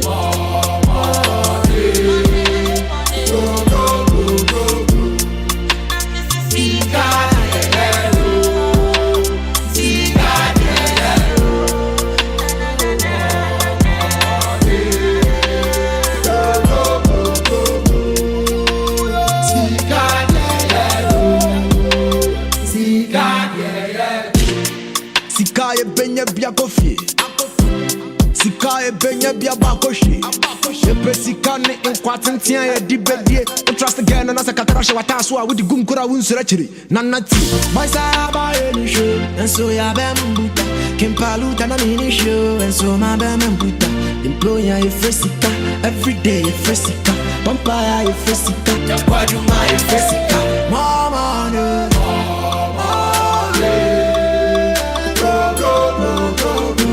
Ghana adisiye obuoba ofore amanfo emamo ate edeba ahenkan 93.3 FM. Joko on the beat. Soja go, soja come, osi okwa, mane woso. Adanyene, obimpa obipoi, osi okwa, mane woso. Obinkancha, odose, obidiko dada, obinkancha, odose, obidiko. Yena jwa obiba onfete semniai. Neba odoba kukume mapepe mambesu. Obinkancha, odose, obidiko dada, obinkancha, odose, obidiko. Yena jwa ebusieni damesa. Okay. What I don't so said I any dear. Woye. Na uko kumasia se say yɛse nkran ankasa kora titiriw Kumasi car short one nkran Kumasi but the issue is abane ye to no Kumasi nko a ana ye beto no Ghana afana nyina oh okay say empani na ebu bato say edam ne ye gba ebu firifie nti wo mo bo firifie na afei wo de atie sim na wura saa no ase wo ye nkwan a wo de spices na gu ho na mi hu bi da akokɔ nkwan no wo ya ho yenye no putupuru wo ho saa o udi kan the spices no me try bi gu ho spices ni bia no a wo pɛ no na odi we kakra na de wura make sure say ebe wura akokɔ no ba bia nam ni nyina ebe wura na bu asofa hye fridge mu na me bi da na me try ba ko afa ade chena wo de be ye nkwan no a oh bibia mu wo se onya botre na ye nkwan kora sese ma beti ase se wo ye nkwan ye nya botre na ye I hona wo beti ade ne de nti adu bi na wo mo ahya ase a wo mo ye ewu Kumasi monten so a enya senketwa ene se yesi ba bia befa bia na po bawo ene se ne na mo Kumasi sa wo hya ase di free adwe so wo de adwe so kra de so de kwachiri yesi hya ase free ayi konongo side holo mo ade ba ene na po bawo ni tuamu saa de kosi Kumasi kuro nim se twe okọ Jubilee Park holo mo ba bia mo kwakoya yi ana au jai etira de Kumasi be de pa meje di se adwempa be fi Kumasi ne pa afia ma che ya jo penin na umpo boko de boko na so ye ginam ko fi bibia boko twede amponya ko pa da rumaja ye nko ache yin jiri se o se bia boko nyame adom na ene onfi wo krom o da bi sa oh se de na wo twetwa mu na omo kire se asantefo mu nyina ye krado omo twen ene da kese yi sesei ebi si dawo o ma chichiska na yese unse na ponu de di kan no uyi so ye manyoni ni si nchen a yese wo san ye ode hye kese wo ho a enya senketu otumfo esene na na ayi asante hene ba ko no onu fi mu ansa na ayi we bayi Tom se no papa kura ye ahemfo ne bia na ponsu wonu su tumi di asante hene ne ma ne yi nti o ma be se nti wo yo de hye nti ene no asante fo no yesi adaje ni poso ta dwen na ye santini ene kente chamai dancing kran enye kente asem enye kente asem na ye de ene party for no manyo masem we bi o we no na ya mamre ne ye de need ya ne am say go beyond party o sesenti die nti na ye go beyond party say MPP no am say afa na MPP na be di wo mo nsem abedi wo am nsem asante fo no e wo kwan be so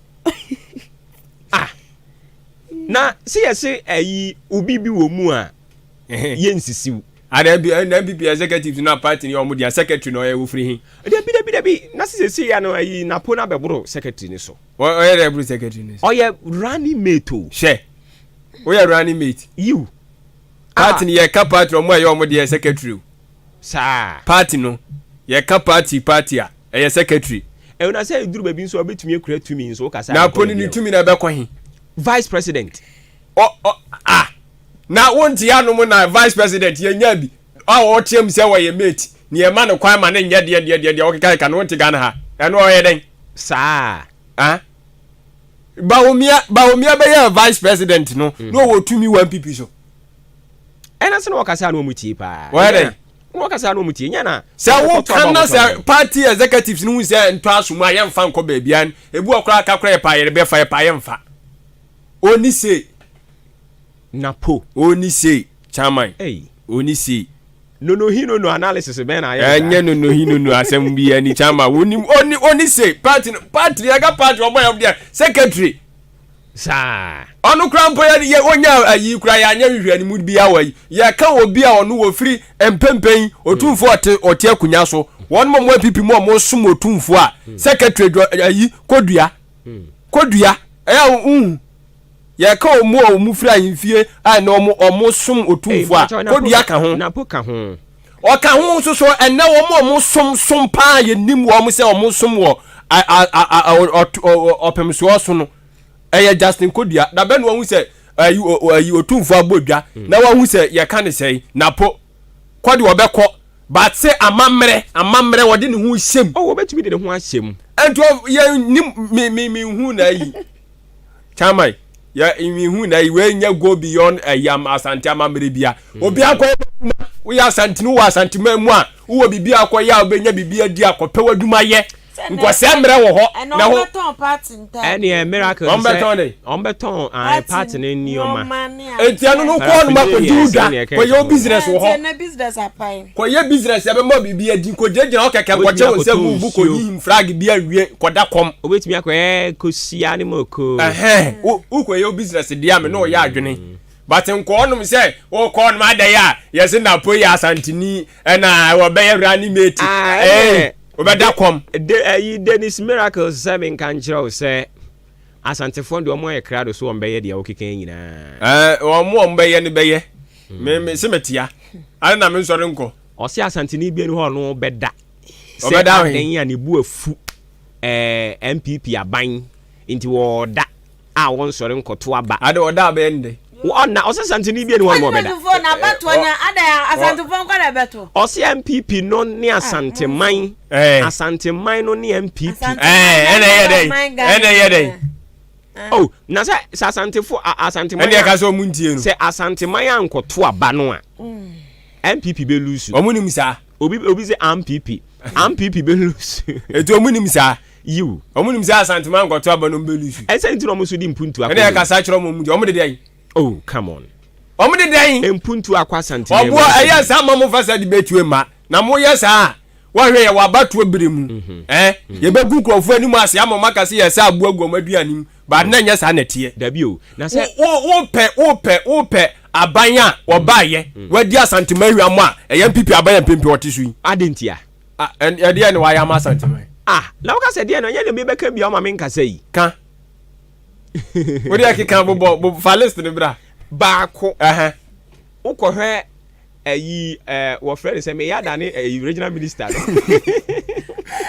the anti-beki be ye no mo dia the anti-beki be ye wo confirmati no ya mo dia MPP for dia na uko ayi sawia insem kan sawia ni wo kro da bi afari hospital afali ya mikuro ma metie me pacho afali anya MPP abawe ena de baye afari na yo nua kura afali kura de enu guase moso dabi abotre ena ma mi kokko kura pai ayi kura so wo ho ayi airport wi ena mi guso make company ye enu onu na ye wona ye ayi munya botre adwempa nya botre obeba afari asem obema no nsu e bia mame anka mpepa nya botre afari dia yifrim bacho yifrim botre na twi nya botre afi eye DJ to aso boya nyom boya nyom ni yabansa kan se okwa asante mamu a age sede sabio de ono no boapa so obeka se MPP aben bai wonye hwe ene onu betumi aka bibisa nanso kwa asante mamu a ene yi aye kasai akwan ahodo na sei oko Ministry of Roads and Highways ya akwan o maye wasante mamu a enye nkontompo obetumi a check obetumi a year of roads no declare see Eastern region dabi me ka sante oko mo portal ho na o ma check region by region kilometers bi a o mo aye wo region bi emu okwa asante mamu a o mo wiye no down no o ma san kire e bi a eye ofuase ayire bi kwan a ewo ho nti o mo aye we o mo diseli ade abadan a o ma tikitiki ase o mo twa ntora obetumi adiwani ehu obi esu na niwa oyi no nsu di si nchen ya sa afari yi a me ka ho asem yi Omampani da Ejabo. Ejabo afeli asem dia ma wo nka wo. Oh. Omampani da John Ejekum Kufo. Na bere so. Ene sha ase. NDC ba ye omo antumi anwie. Omo ye bi. Esa na me ka so omo antumi anwie. Ena NPP ba ye na na Danko Akufo ado. Oni Dr. Mahamudu Bawumia. Aka bom. Ena no ye na wo twetwa mu. Minister of Health eko ho. Wama womo by the end of this year. Say omu finish bibia no mo bibia no na enya adwuma. So omu wie no a. Ofrase ma timeline ne. Oh, but this time there. O ma timeline ne. Near completion this time around. And then off for him that ben. But by the end of this year. Ja no ma sorry aja ho kra na de o. This year no. I think say omu be wie before afin kra end. Na omu nkonko bia no. This month afin be end. Oh yes. Which is which. And make us say asem woman ne kan ye no no na I'm not too sure, but I know say by the end of this year na sa afari hospital no omawie Owiarofo na de biem no 200 200 abami ensa na aye nya abami nko abami ensa na se de bia na de bia betena ha ye ka se project na nya obi abotum sika dia enya obi amaame dia enya na ado dia enye Joma Hama dia eni nti se Joma Hama hyase ne Akufo ado ba betoa so a ne yie mu no so aja se nti se ho ane hyase o se ho ane hyase o wa ya de afari ya ye kan 200 bears capacity nti se ye wia pressure dia beto konfo anoche a ene ye se da ho na tafrati ato so yi amfa mma biem konfo anoche so na heal konfo anoche project yin so what's it here the conference every patcho sa project patcho be ma nkrofo pemso project me patcho pemso na ye ni project won koso ampem ma ye na pemso na ye ni project na kofo so na sene lesrew majima obi a ma di antibekidie na fine antibekidie one party member ma opemso won koso ampem ma ye na eyie e be da na se ufiri ho no mo a KJT phase 2 dabi yenyanko KJT o okay no ne wa so na o se men san de na mi san no obi so na na agwade listen no bo ma no you know o se men say bia no ehwe bibi sa abre no no kra na me ka kire wo no because enioma NPP aban yi ba ye wa ye e wa santimamu now ye regional minister na akotena radio ni TV so na ebisa say de ne ye na okoye do nsa ko fa ho a siam office na o nsa ko fa ho adwen a na e wose yi wadi the candidate ko ya nye no de nsa de na wo san de yi ase obu nkonta de ne yi afran say o di bi ne nsa de kari e ka say regional minister me kwampo am nka mo yi hu nyina me bobo bie bobo ne yan so enti eye di NPP ho adanse wa Asante mamu campaign ye koye obi ye bi mawo a odanase na ne etie ne se adwempe NPP fo e wa Asante mamu na Asante man nyina enimu se NPP ti akonwa so wo yade na sane na wo mo hwe animu se na nane ba wo mia mamu yi wo mo be peja oman no akwa animu no eno Asantefo agitum se omo nuru ho na no nso nkyere se wo mo nya ade no de ti ase to ase but it is a kwa Asante mamu ene so ame na no ame ko ne nam ho da ko I think say busumi etwa mu no be ko kuma se be ko ne nam so ame ho adwuma ekoso gidigidi amo ye on adwuma ekoso amo ye so ame kwan no adwuma ekoso yo afei sofo line na wo de ko ayi ho yi adwen wo mo grofo krom fi Asante mantam mu no mo kasa ye tuo mu woni se wo koma no mpado omo koma no pado be ya mo ho aye hinto mo nkasa ma me chia kwabra frempon omo ntimi kasa kwabra frempon ntimi nkasa why ya grofo bebre omo ntimi kasa kwabra frempon ntimi nkasa na ebia oboa pa no wo ye de wo ye no ese won kasa sanse ye hwe se wo de emfa ne se yemra aha odan ha miminya MPP ni minya NDC ni me wuye na ya meka nya meka na no so nkyerese me nto aba na tie nkomo no a me ni wudi no oba odan ne mpotemu ha sebi ade so obi abo ntrim se ono ene no kore adwuma no saa na tie yo oba odan constituency pia odan market yi omo firi kan na nya senketo o hwe kira ka nkrofo atwe no de tro placards so honorable MP edi akese omo de man no yewura John Mahama kan se nche ne yewura fi asemre no kre ene ba bia odan market ye duro near completion yewura fi se nkrofo atwe kira ka MP Nebuchadnezzar na sefo nyina koso wa ha matu sada so hwan ye keka ni nyina o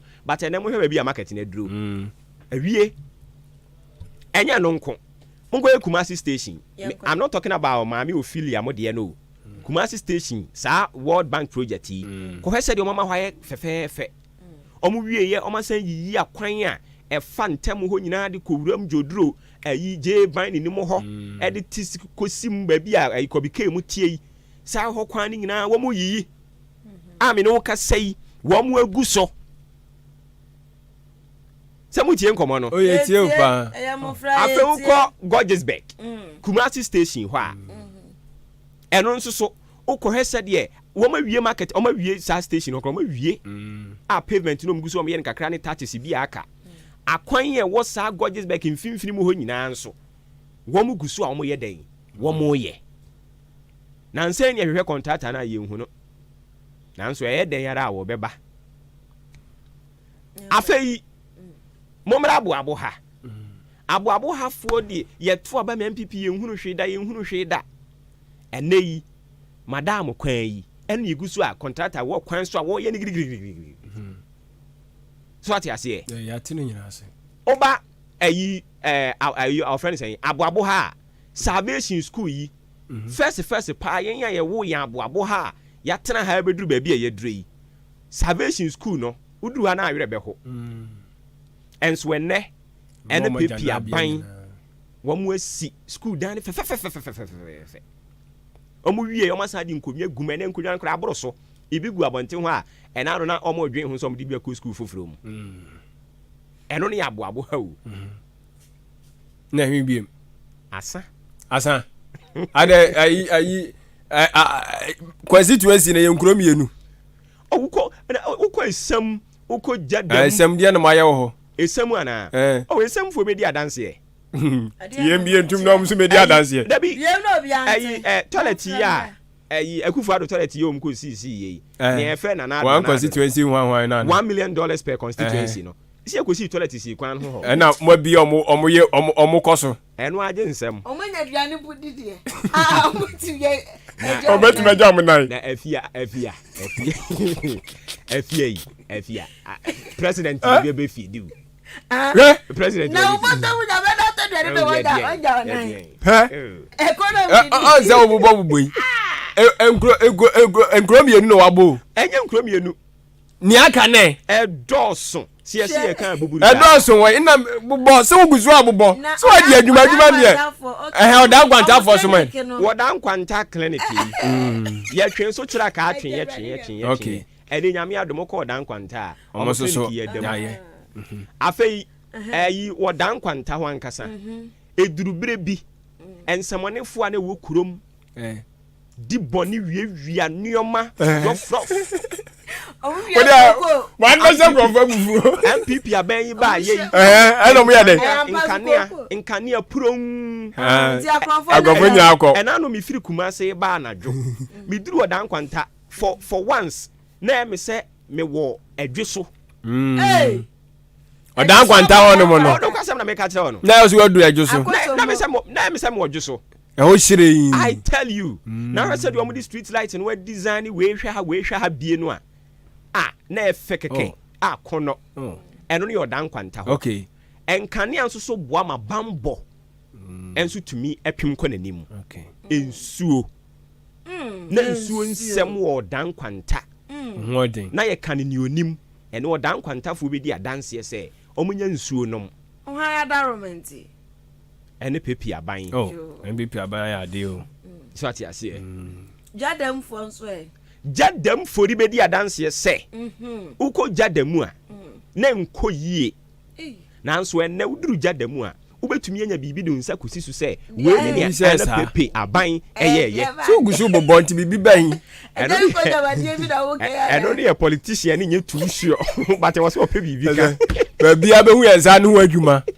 ɛwɔ hɔ ba bia be hu MPP nsa no adwuma okay ba bia MPP de waya ade mum ba bia be hu MPP nsa no adwuma MPP de waya ade mum na nado aban ne yɛ kan o say na nado die yi ni na nado die yi o ma ya ade ɛna wodan edwa kura bu mu so isi ade ebi wodan ayi ha nkwantanum ha ebi na ɛwa ha ya yɛ nwie but ebi nso na ɛwɔ ayi Kumasi state ya bu de issue ni say aban no say dwen ho say what the industrial park say board industrial dey industrial park no ye be dey ye kodi dwa ho ukọ ayi ada na mu dey say ganko ayi ukọ ofre ne sen me bi say wa say mu ada na mu dey ganko fa onam fa de kwan so ho onam fa de kwan so ho a Kumasi asim na me kan onam fa de kwan so ho no mu book curve bi I think say I don't know fa bu akọ or something o fa ho no mu a aban no industrial park here kan wan semi wo si bi ho no fefefe enu bi no mo ba be ye wa ha crop ahemfa bro no be so no be o say on ba ye ne he emu die industrial park no o die duru ha mu be hu enu na wo se wo bo ana se enu nti ne ya kire se e wo se wo pani ya onu no nse simu bie no mo to ane so na ni wura dwuma a wa sha ase no wo wie se de mo to adoma ha ma so e ma ne ni wura sha ase wo ye no sa pepepe ne yesre mo se mo pani mo fasti ane ma no no won fie nkobɔ hyasa ase na yi onyankopɔn abie so de akere wo mo no oh wonu mom de ye ni asem me to me personally ba obi am ni asem ba sa papa no fa na be ka no ho no obi se obo na ni ji age no ho aden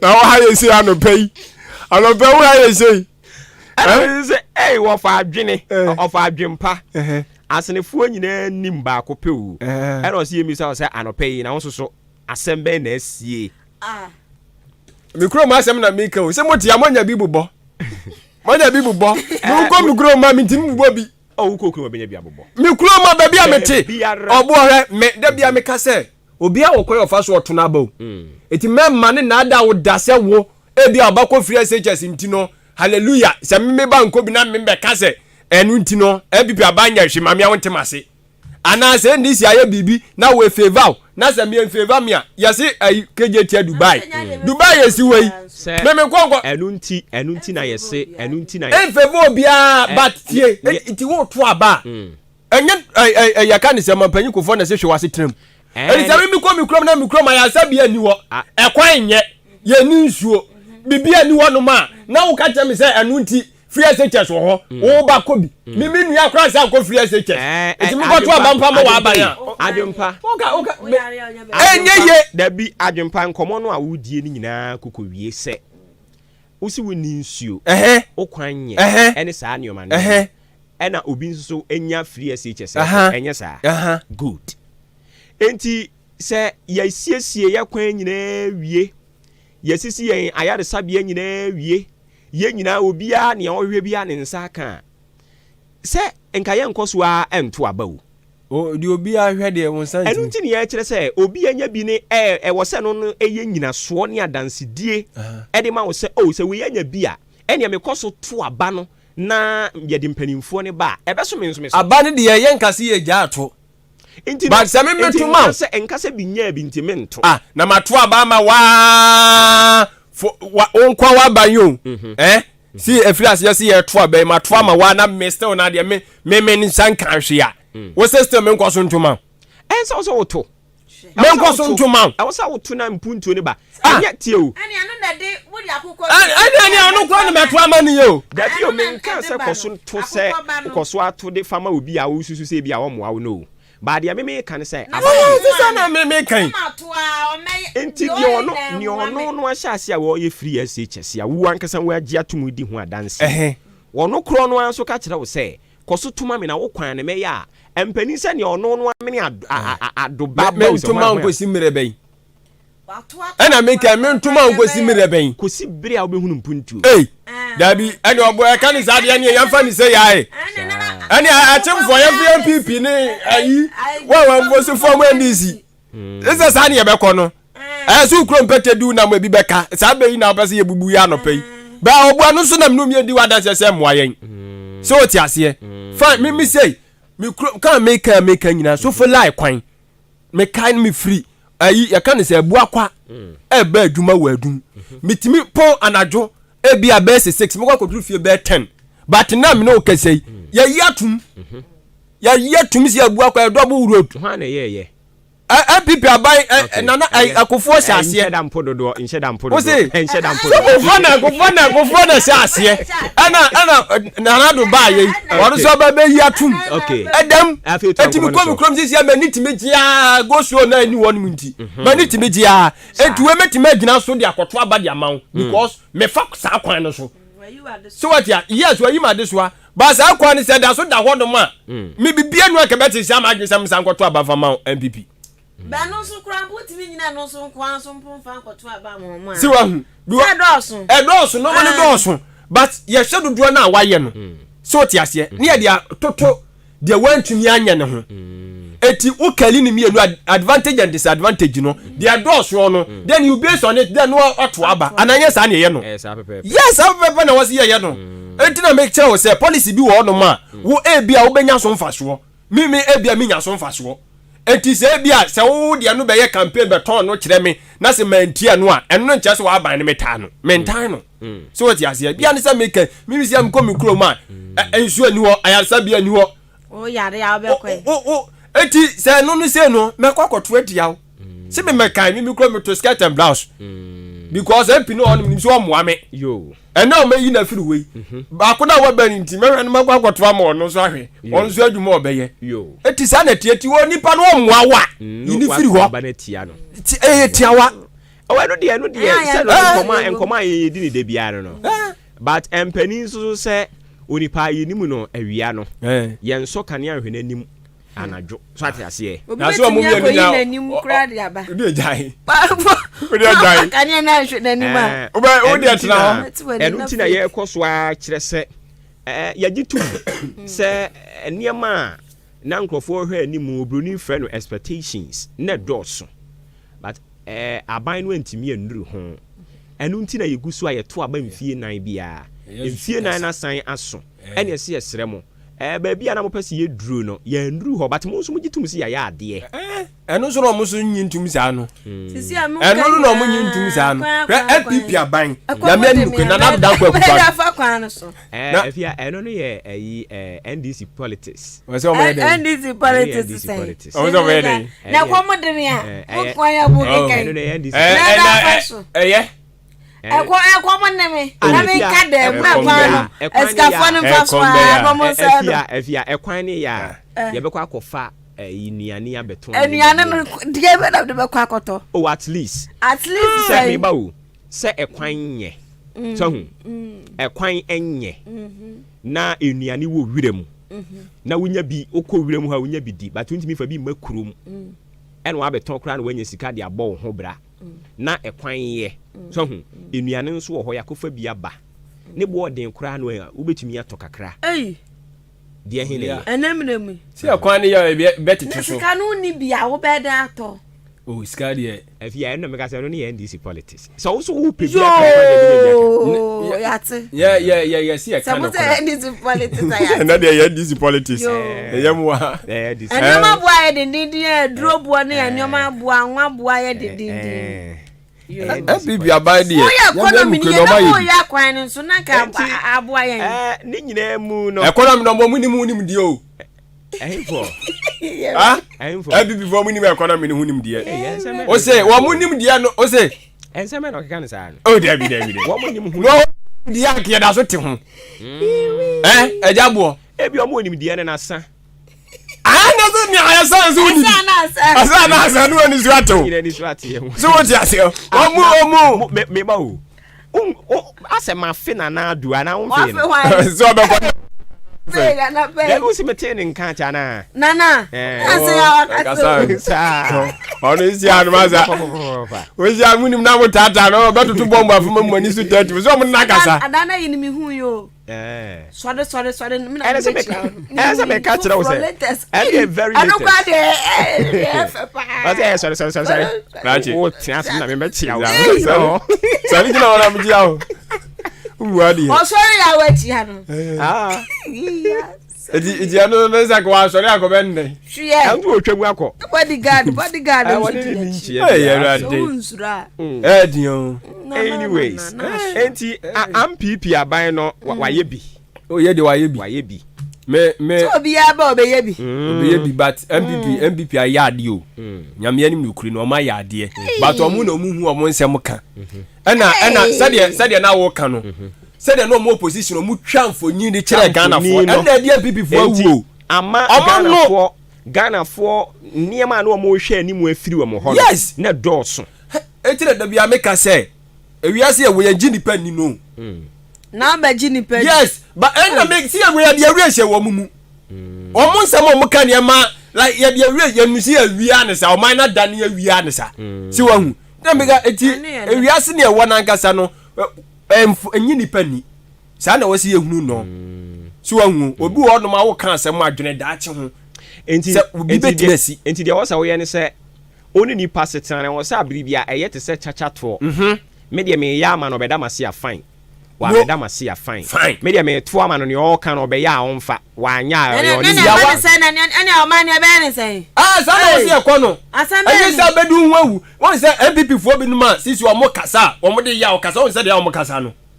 Because o mu se ya to man no be transo no anya hwekra. Asem amu. Debi, so wa kan asem. But me nkoto ma se me expect say chinchina ba obeye. No dey am koto e. Anu mo kawi na ayi owura jodo man ma ga se o mo ye campaign o mo ka to fam. Sha mo no mo ye. Obeda se won. Obeda se won. Se meta to atia o. O ka so be na sra ka tidu akwasha no onye so adu sika wonye ye kwasha no onye. Enti abusuafo. Yade anusi na oh man yade nusi ni agba awura de obo. My way ni. Erade no hu ye mobo no me pesa me bon komo ni nyina tofa. Erade hu ye mobo no mowa yen. Erade no hu fo bi te say yen no. Hu ye mobo. Aye ni bie. Omowa yen. Na japa yi, on japa yen. Yo. Na ya sa ba do ma we die. Ade na me nso me bo enkomo ni nyina tofa dia gosie se Ghana fo be kaye a. Omampani dada John Ejikum Kufuor. Opani yebu ni papa omenyi mu. Otu yemfo. Se NPP fo be bomba be kom de. NDC fo be kom de. Obia ba be kire ni nsem mu. Mutie wi a me de asem ba akona me ka kire mu. No ma hwem asetena mu. No ma koto aba. Opani ni yebu ni entimi ntwena no wo fom. Ana afia betimi atwen omampani Kufuor no wo fom. Minti mi ntwena no won fom. Enti omampani Kufuor asem wo kan ye no. Eno na ye de boy asem ni nyina tofa no pay say. Ya hwa ato de da suti. Toa ne de ya toa. Be ne nso de ya be. Na emom eya na wahwe wasetena mu. Na sitem ne ye hwe ba ku ye tu ye. Ane aya wesi. Tu sa hwe mu ne nsan kufa ba ku nso mra no nso. Ko so asesem akopem mra wasetena mu besesa. Ba ko be. Kilamai. Oh, Debbie. Leila. Kilamai ni baby ya. Hwe omo etisu yi hye de twa mfoni. Si ono ne ye Kilamai but omo boa. Me ka ne ne fidie so de akira adasane amansan etie mi nyina se. NDC ti akonwa so asika wukurum. Oh yes, ano de no kra wo ho. NPP fo no bebre no adwembone pesami nkuminya. Asem na sa adane. Sa NPP bebre fo no adwembone o. No omo ye tu omfa ntu omote. Adwembone pesami nkuminya adwembone. Ogo mo ekokoti susu ka. Omure firi se owu bi kura o baabi. Akakaben sema kokuru po dwe ne ahantan. Ni nyina ka bom na eso nipa baako. No dinam. En wa ye kuntan. Omu nipa. Twede bites. Wa ye kuntan, twede. Na minim. MPP eku omo papa minim oma be se ja me ma be chen we minim chen no me ye papa chen MPP empa chao minim eti empa chao dada nyina suwe ni ba we no mudi na anya sanfo omusu ban no so omusu ban we mo MPP for omo de minim o enenti na omo titisi dwom be ye campaign ono be den ho o mama wo kra nka no ono o se coat to air conditioner mu a wo be den fom ho onim ne ha wo mpo na se monye nkwa ne kan je obi aka enso enwanwa omo se chi so se ye din wo mutimu ade papa wo mutimu ade o se yenhwe asese o da bi ba ko ne onso kra de no enti se anya den me say hwe wasitenam na koto abata asese ya mitimi de anya sa enti man den o anya ma o fa ballot paper no a afia o de ma no koso anke kansem na sa tokro we nsu nsi ni enyina age ani so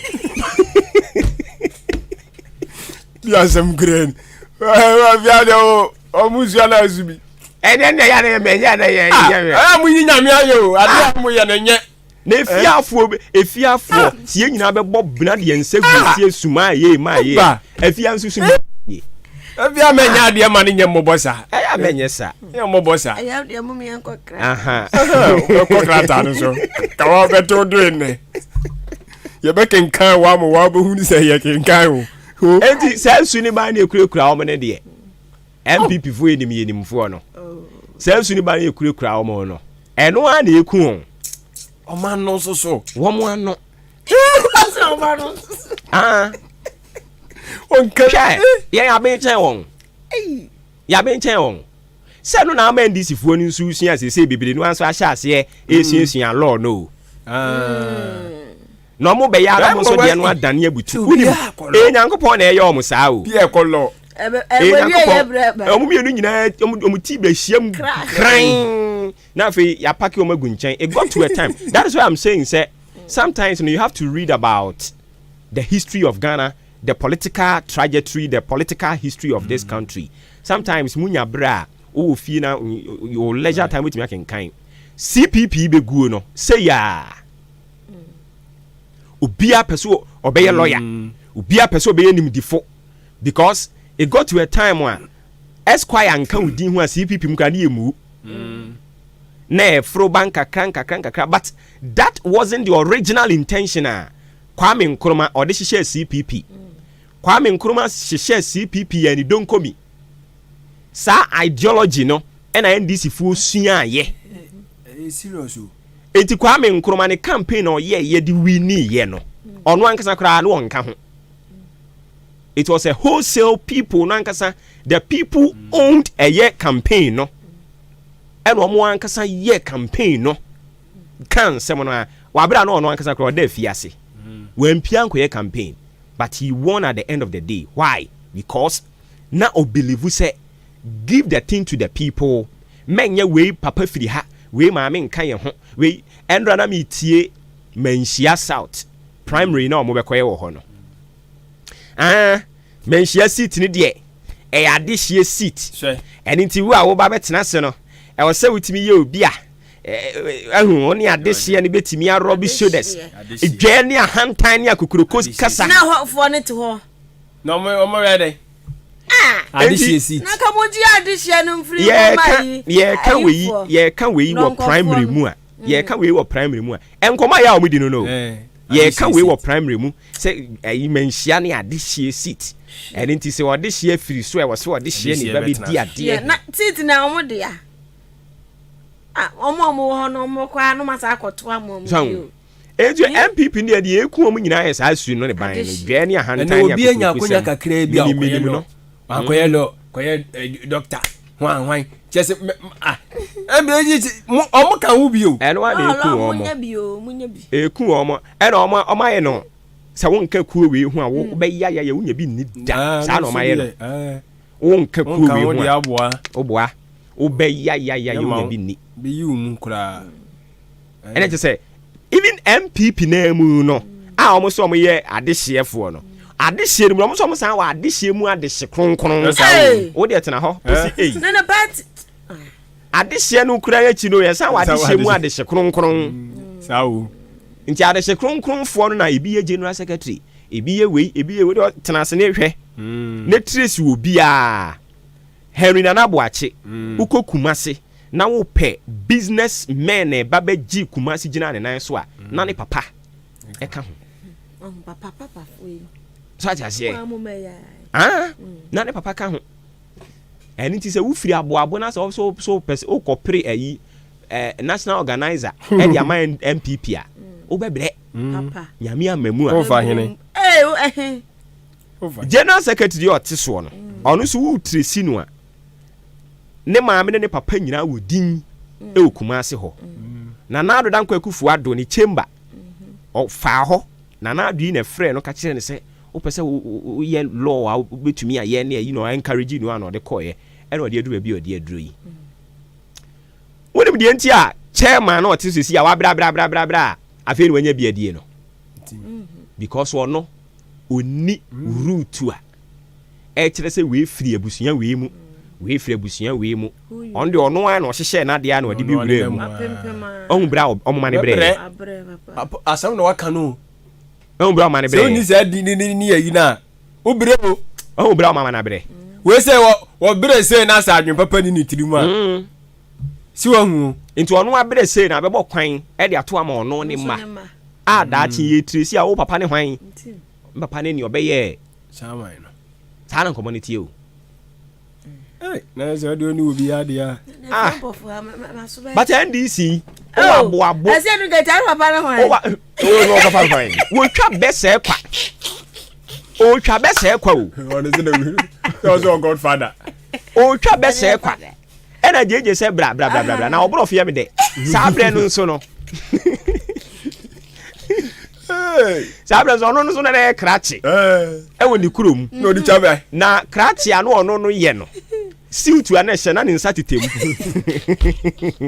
sa siutu no woni po de ma no jeje na de siutu ni ba se bra meba wo kurom ha baba be ye ayi me ne nkofo wa be kasa enti me ka borofo no a na wa kire mu akọ enti asieru nketia no se kwani abranti otwa na ayi na be na o te kasa no na no ate wo kasa ne so ene nkrofo nyina ye so oh mo nko kan kire tea ene ko fire tea ba ye tea wa ba so mo ko fire de mra mo fire tea mra enti tea ba ye no obegina obroni ne nchen ye so obroni na ba obroni ni kasa na wa kire mama yen nti obroni ni kasa na uncle si edu a kire mu obroni ni kasa na uncle si edu a kire mu enti omo be ko na JJ Rollins man coat to say ye ko nipam nti wo se wa husuo no so katanu amaso enti ni first suit wo de man no na ni nsa wuram JJ no suit ti na ni nsa na ni nsa na de man se dun ketia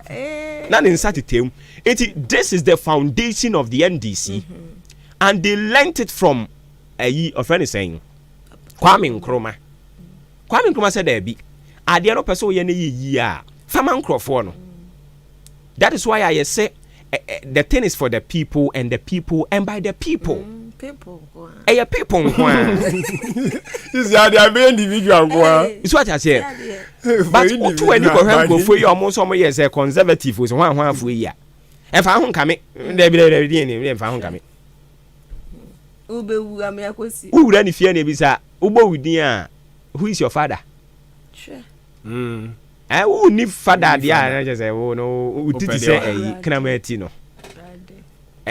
for atwede for yeso mo film ba ko 50 Ghana utiti say kramati so hu ti MPP no obi say MPP no sa na mo build no e na e di sha se ba nti obetie ye party no o te say NDC for do mo nsasisi o mo bokan ye party ye pa ote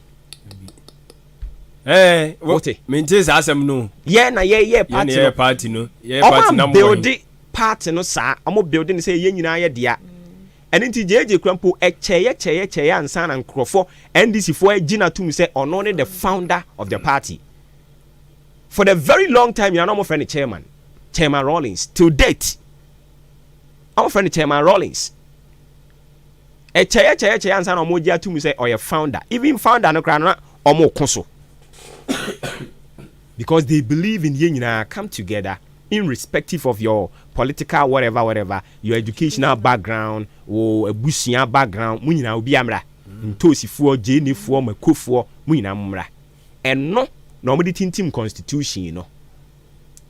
Enso ne ti hu yi dwa ni ahantan ni akukuruku se minimfo ene ye ne isi akrade yin ni so fo be se ye kan ya im se on be se san isi akrade afi na yin mo enti hwa setram to bi tietia wo mo na mu fa bi mu mewurewure mu ne yanko ya ni mu a odudu tietia ho ayi ya de asia enkomo no ba bi ebu cough kofa ye no si ade ani so ya wie na de asi ni so atonwan preho afi na da ho na wo na eti da bo krata bobo so me fa bi to aso anopa me fa nchia nkoma onimunya for Clement Atefa wo Canada ndo still no more enjoy Canada o monetize papa ya senketo ha enti onimunya for campaign manager campaign manager ko yan hu adraba Clement Atefa ko dia duro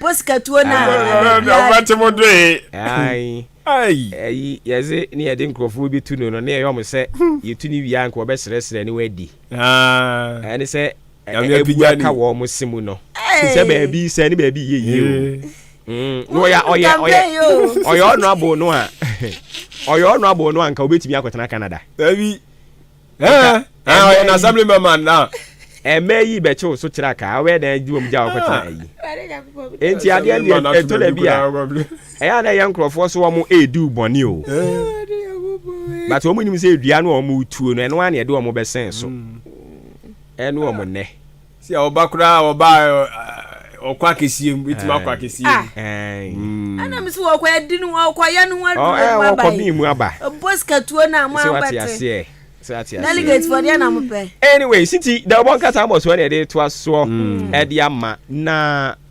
enne eye owura Nelson K Owusu a wo fie ha yi ye programs manager enne na woda ai ana sako sa ada bia mfo na o ma de o mo ye no ofia no enyo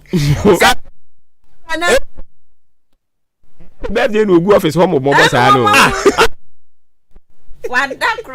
the same thing that Jesus yeah when namfia ze agedi ni baby ai obi se opeso wu hu amemu yi ayebu yi the real definition of amemu yi a eya no wa hwe Ibranes ni eji abo do kwasam na oka no bizem la midi nkrofo ya kira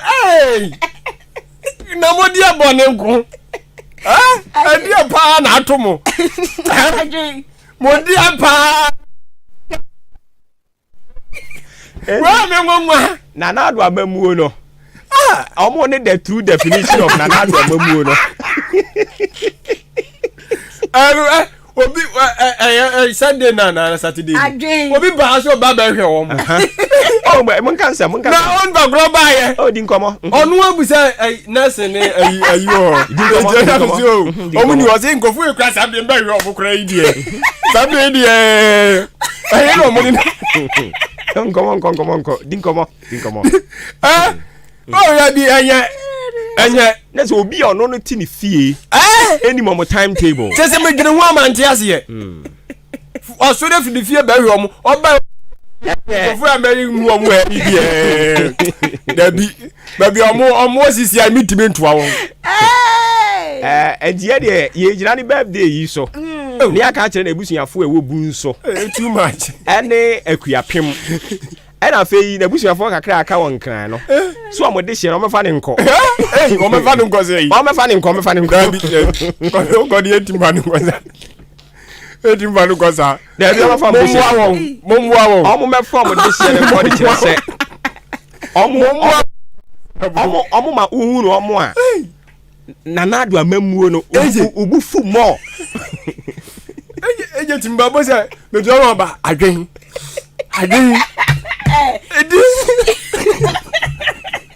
Edi happy birthday and confirm my Nelson K Owusu and you go dance enti o we be yi eje kasa do eje Wo dia wo dia ma bi say adwen die be yi.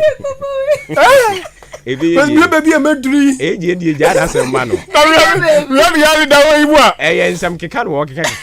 Enyo no kan say wa hwe yo be gba kwakora ma minana unsu mu ma me koye sports.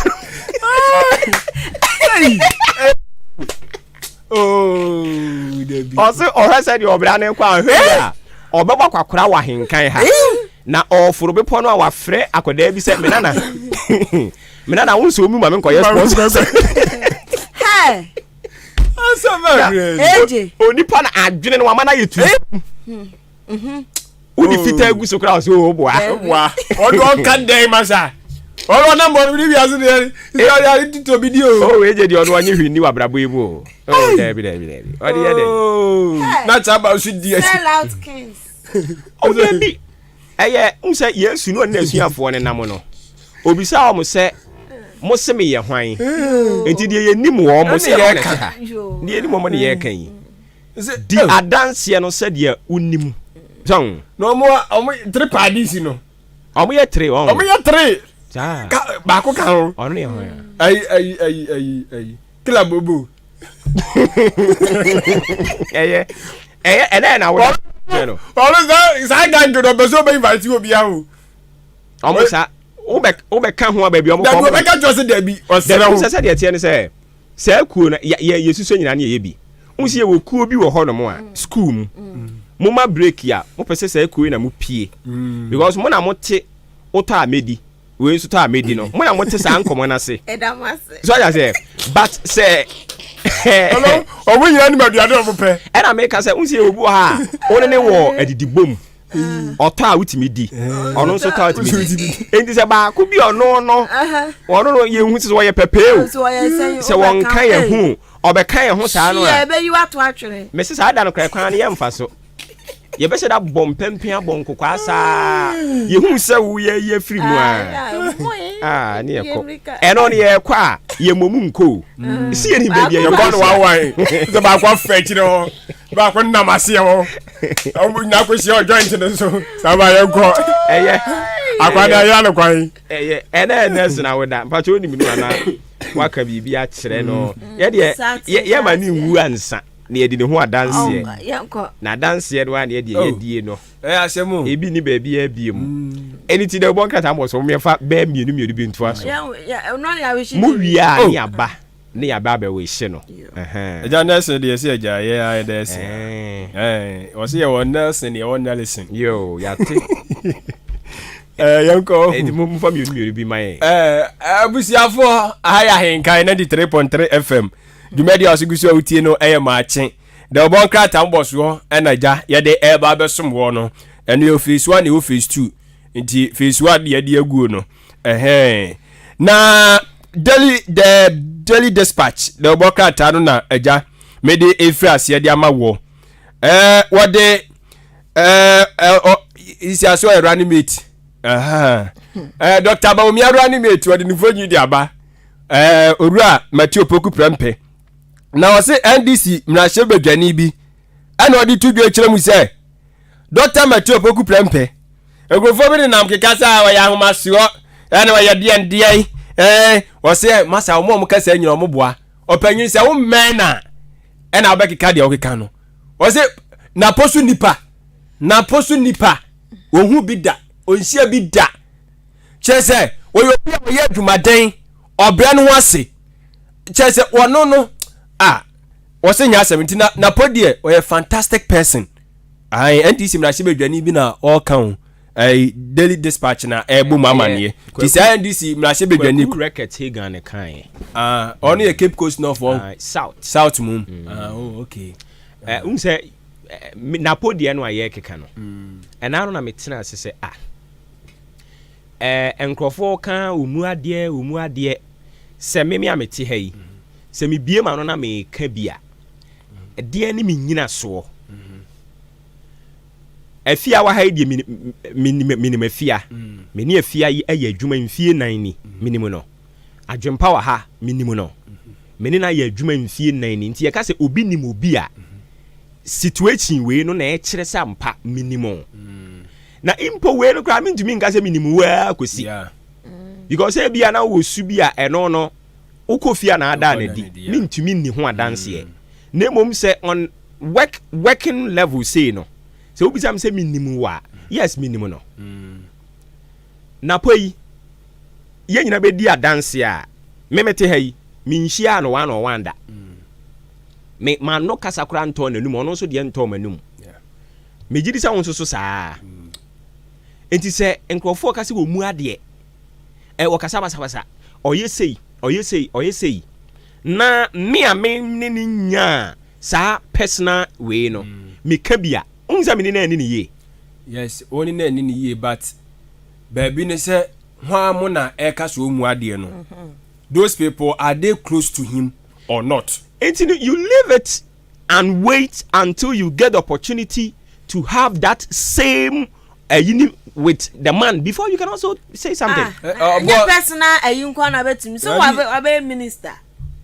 Do you know indirectly? No, yeah, one canter, yeah.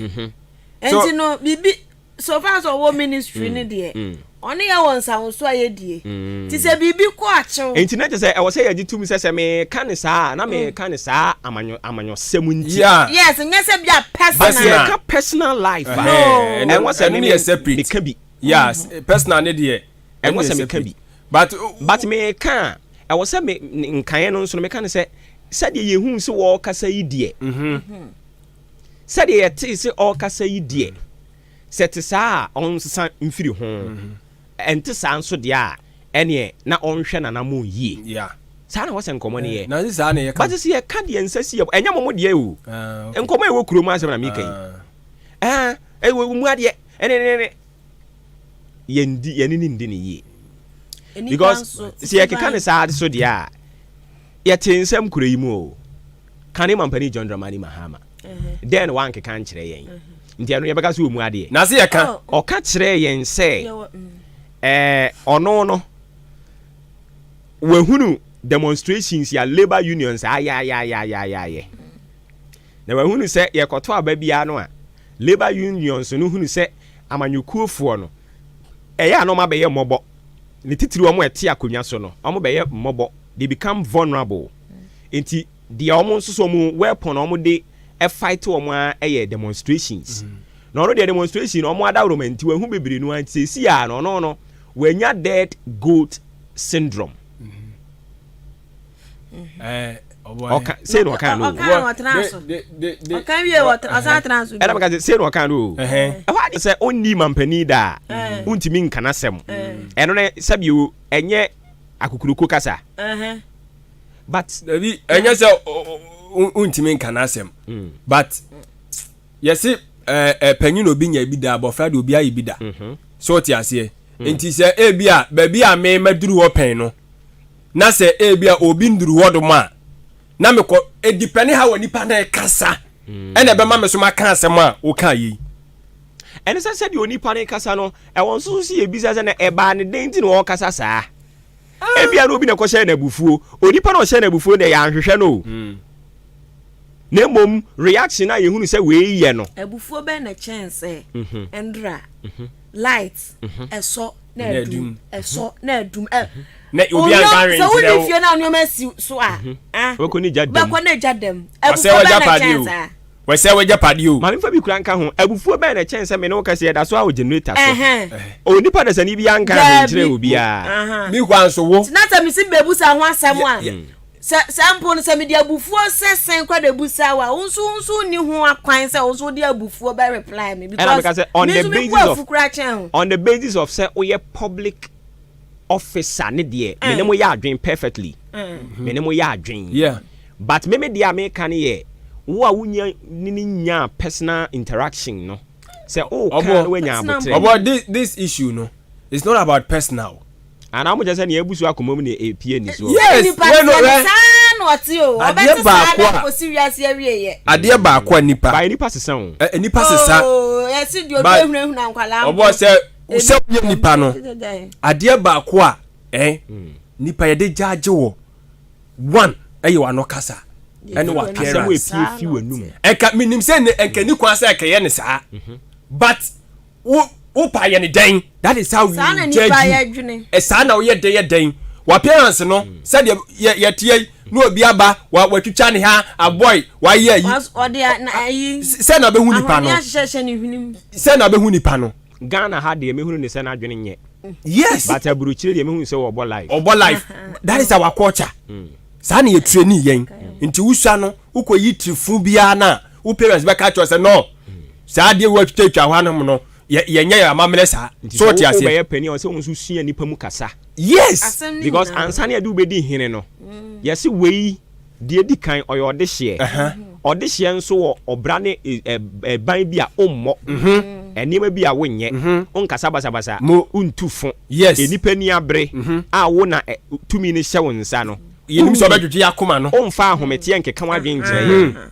Onya botre no akasa. Yes. Nti no no oda na di. Yes. But me nso me ka kyerɛ mo sɛ enne yewura napo.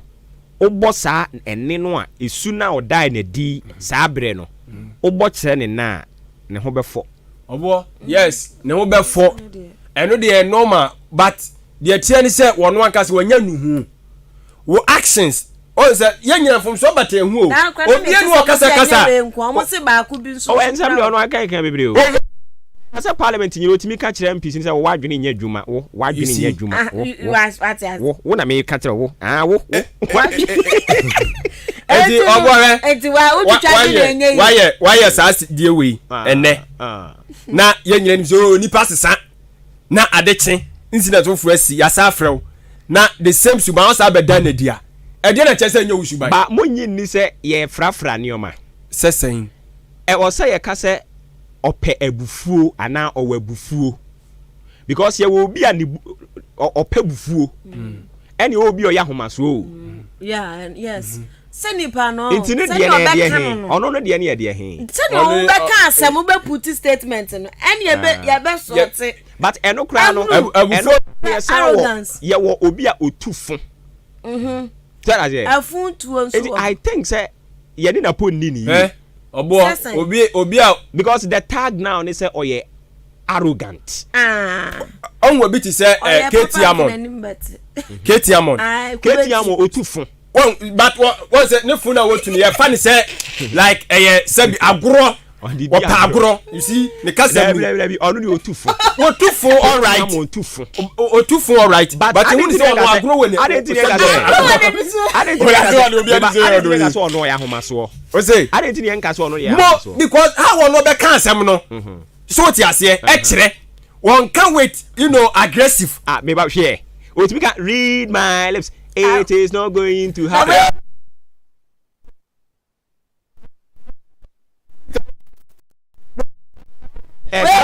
so we who is there some papa no o agro kakra wonimu so ti ase but when the dey obo say o kasa abufuo wom yes what me say o dey abufuo na kasa wo say kasa ope abufuo eno obi a ope abufuo dey ye de o man ma ope abufuo a wonya homaso o so le de bi aga tre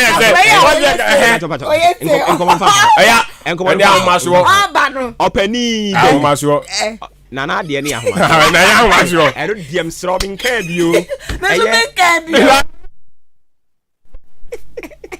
obo sama opetumi no the reason why make us exactly it's the definition of ahomaso arrogant no eno ne nia ya na do da na di no oh yes na obi opetumi ka tumi nya mo na mo na kwaso asire na wonya wie ka me jere sorry obi a o padia obere wo ho aseje yes ye de ma wo wia na wo kire say I have arrived eno na eya ahomaso na podie ne nya ahomaso na podie kuma ha no pe abufuo ne kuma ha no oni Kennedy ha na kuma ha no Kennedy so akuma ha no na omo kwale na me ka say yesi ni patietia na kuma ha no na me hunu ni no Kennedy so akuma ha no omo kuma ha omo sa ada se no na ne yonko nso no se ti no so do ga joro mi so omo mfa no omo omo fa omo fa lo ne yonko no na ga we na wasanka yenya ayi Kennedy Japan as flag bearer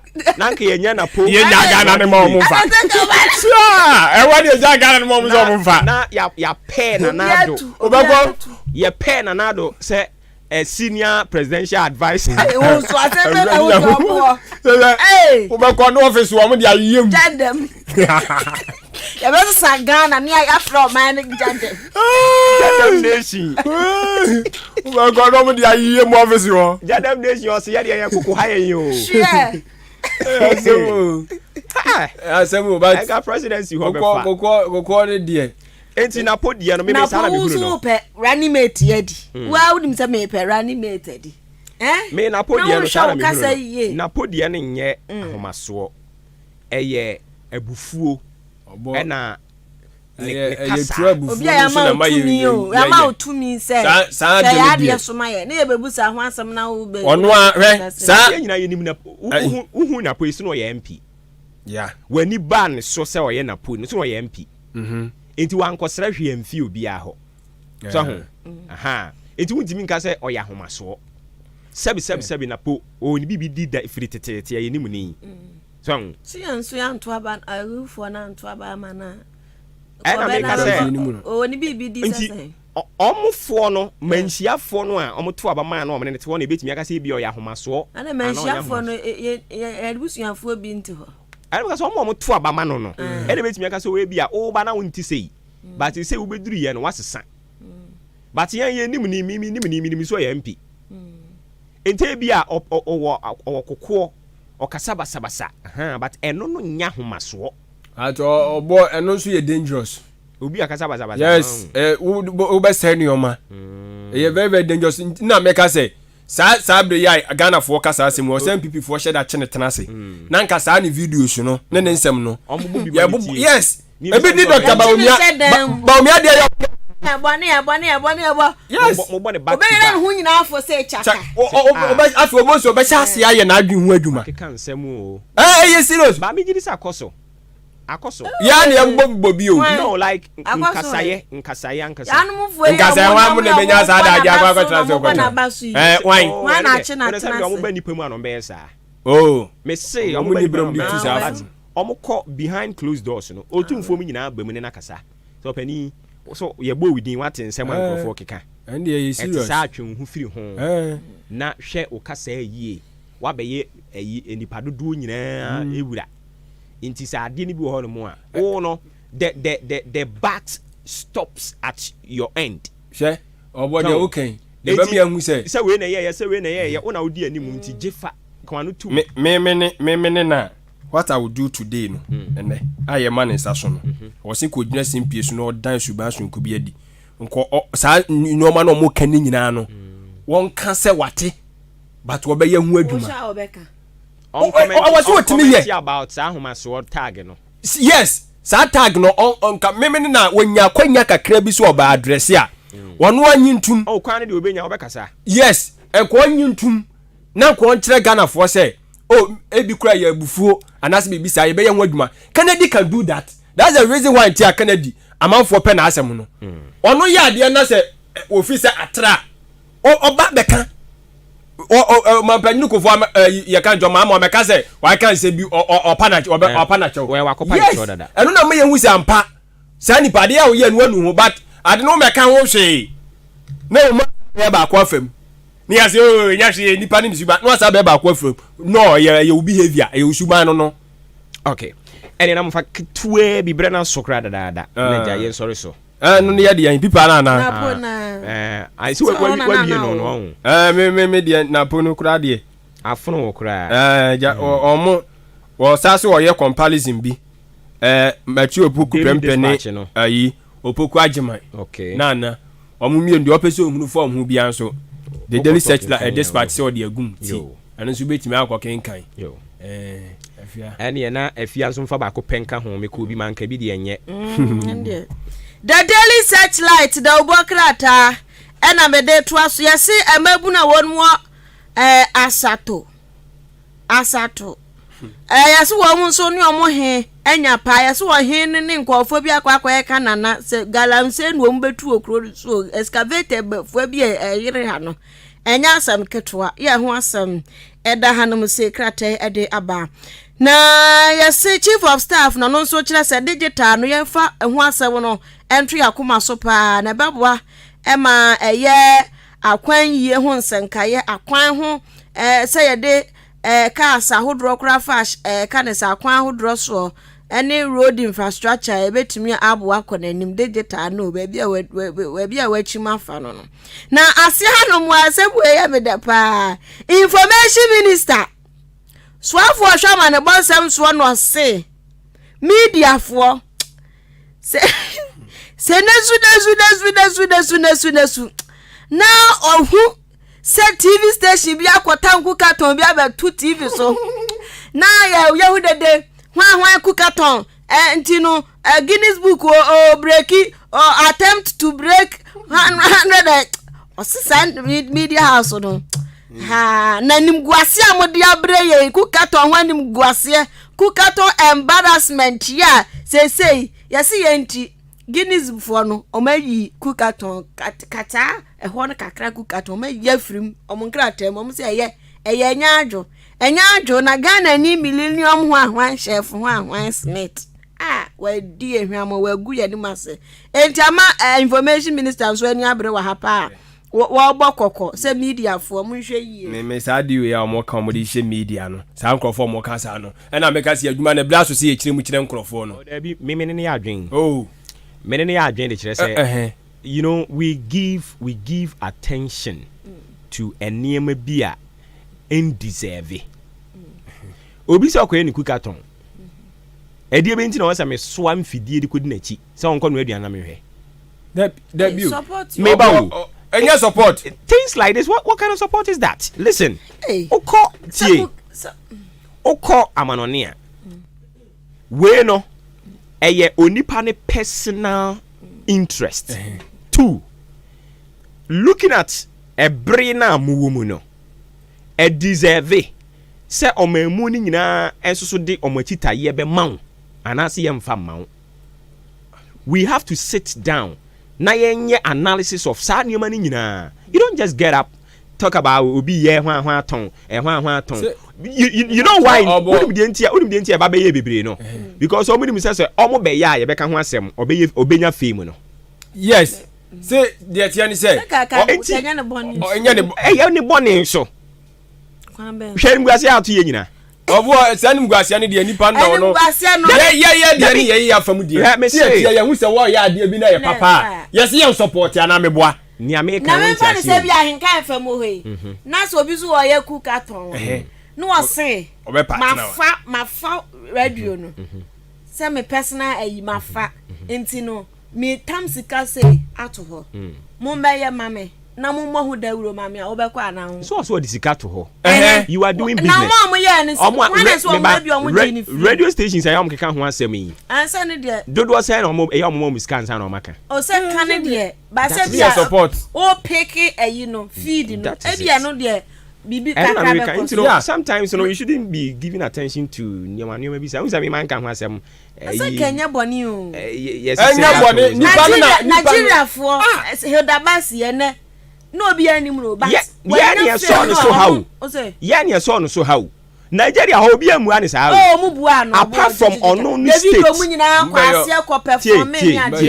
apart from unknown state no a immunipa call ho no enkofo bepim sa abirikra ko Nigeria ha do kra nim se afre obi Hilda hwan a wa biriki record bia obi nim but aboa no support no de obo aboa no so kwano so e kan man no so kakra na me kan tianim guase ba ye no so abeka o man no eti anyi ntum mo hin sensam twrafo na me kan no sensafo anya hwe ahin for the bon hu dawuro o say ahin for the bon no we ne bo tempa ayi mami ko temale ayi chef file to sheri force one file to na nya ko no ayi second lady first ayi can first lady na so mo ko omo ankasa personal interest e no nyina ko pushi ye yes but obo ye de obi media ne nya hwe ye na abo ne ye boa no media ne to de bi ye bo no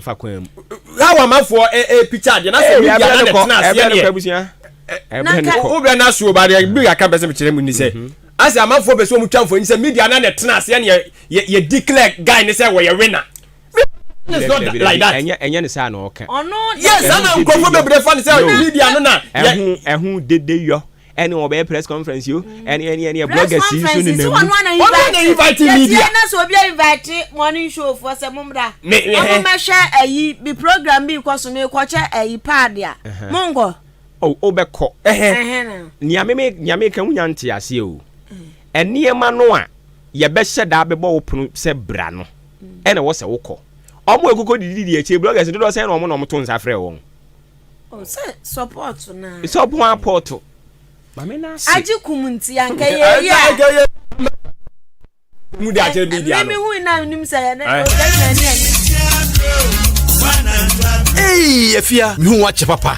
Bra, nanse yade a me yade ye. Enya odunfo bi na che me kumi herbal tea. Anka sabre adibone. Adu me na aka ho asem ya na.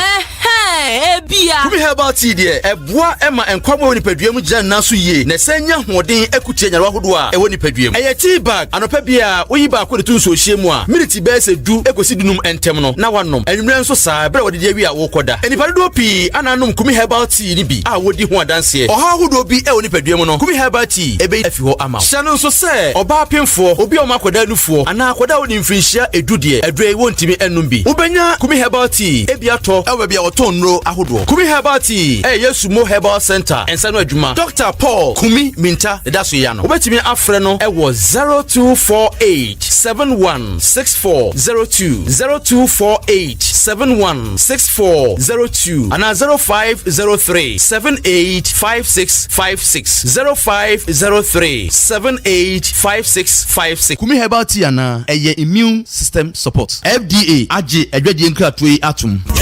Adwo we just many who dance and medjo man for bropa. Me tre hunchu capsules. Abada why makana be kaya new. Hunchu capsules e wo hono mo a entre ma prostate enye kese me hawo. Omanfo amodun so tentem. Mo amodun so a ne mo yam ya. Anase mo ntimi nyonso kra. Vodu so ne mo hihye no. Obo ana do so no kra mu apan bienu na ya bese no ho. Obi so hono mo a. Do so de tenten wan kan ho kra no ya do so gu no ho. Ebi so do so no kra twetwesi. Sa man hunu woni mo nyina. Ehu muaye ene hunchu capsules. Me nuano mo ma. Ya mani hunu ba ko ya fichi kro mu nsam. Na me sei Araba Bazen pills ageme pa. Enti me kan forma mo. Sa wo kwa fichira. Wa ya sitimi hwe wo sa na wo ho meti. Eto da bia emoja ntimi ba pii dodo. Ana kra se bia na twetwesi. Ebi so kra de emakra. Emoja ntimi ni mu afusa na yie. Eto da wo kwa kra mpo no sa wo ho kani be hia. Wo enum ni afichi kro mu ha wo nkaye ni nyina. Eho adro. Ani Araba Bazen pills. Araba Bazen. Ena be ma wa your best man na opese wo ye no. Odanko LB Amuafo. The Netwumesi. Kennedy Drugstore. Well Green Pharmacy. Mama Doris wa Asimfosu. Francis Mesa wa Asimfosu. Frank and Daughter Pharmacy wa Esekuba Odobembra kwa. Anabu to afre Kurumpe for 0504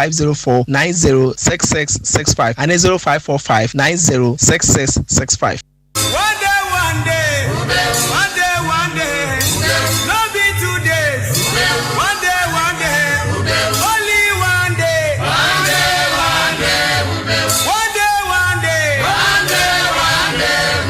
no be 3 days.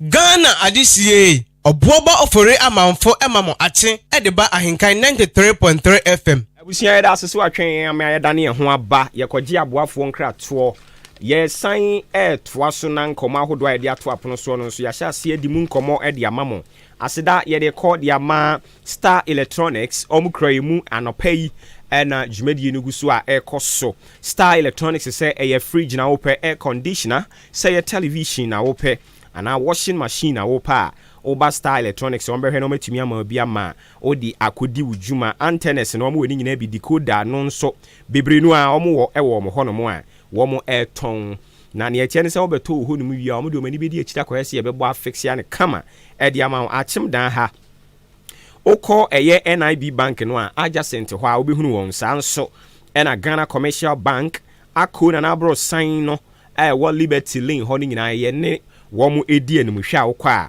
ubetimi enya ne a opebia ewo ho asinfosifo nso Mama Doris Drugstore no ewo dompim kwan no so no behunu yen wo ho 0244121987 0244121987 and 0205547623 yabasha se na yedi nkomo ewo eye dwumadi ni so di ama Plastic Manufacturers Association and woman so say brebi no mo twetwe nkomo ha no mo kire say ye the excise tax bi be say ohamu abupan enum 5% ɛde to ɔmo adwuma no so ɔmo bufu yɛ kan ho nsɛm a ɛnɛ ɔmo kyerɛ sɛ demonstration ɔmo yɛ ana sɛ strike ɔmo yɛ sɛ nka ɔmo kɔ no ɔmo atwe asensan oyi no ɛde si nkyɛn a National Tenants Union of Ghana ɛnso so ɛbɔ ɔmampani dada John Dramani Mahama aba so aden a ɛna no a wɔkasa wɔka sɛ wɔde low cost housing initiative bi ɛde ba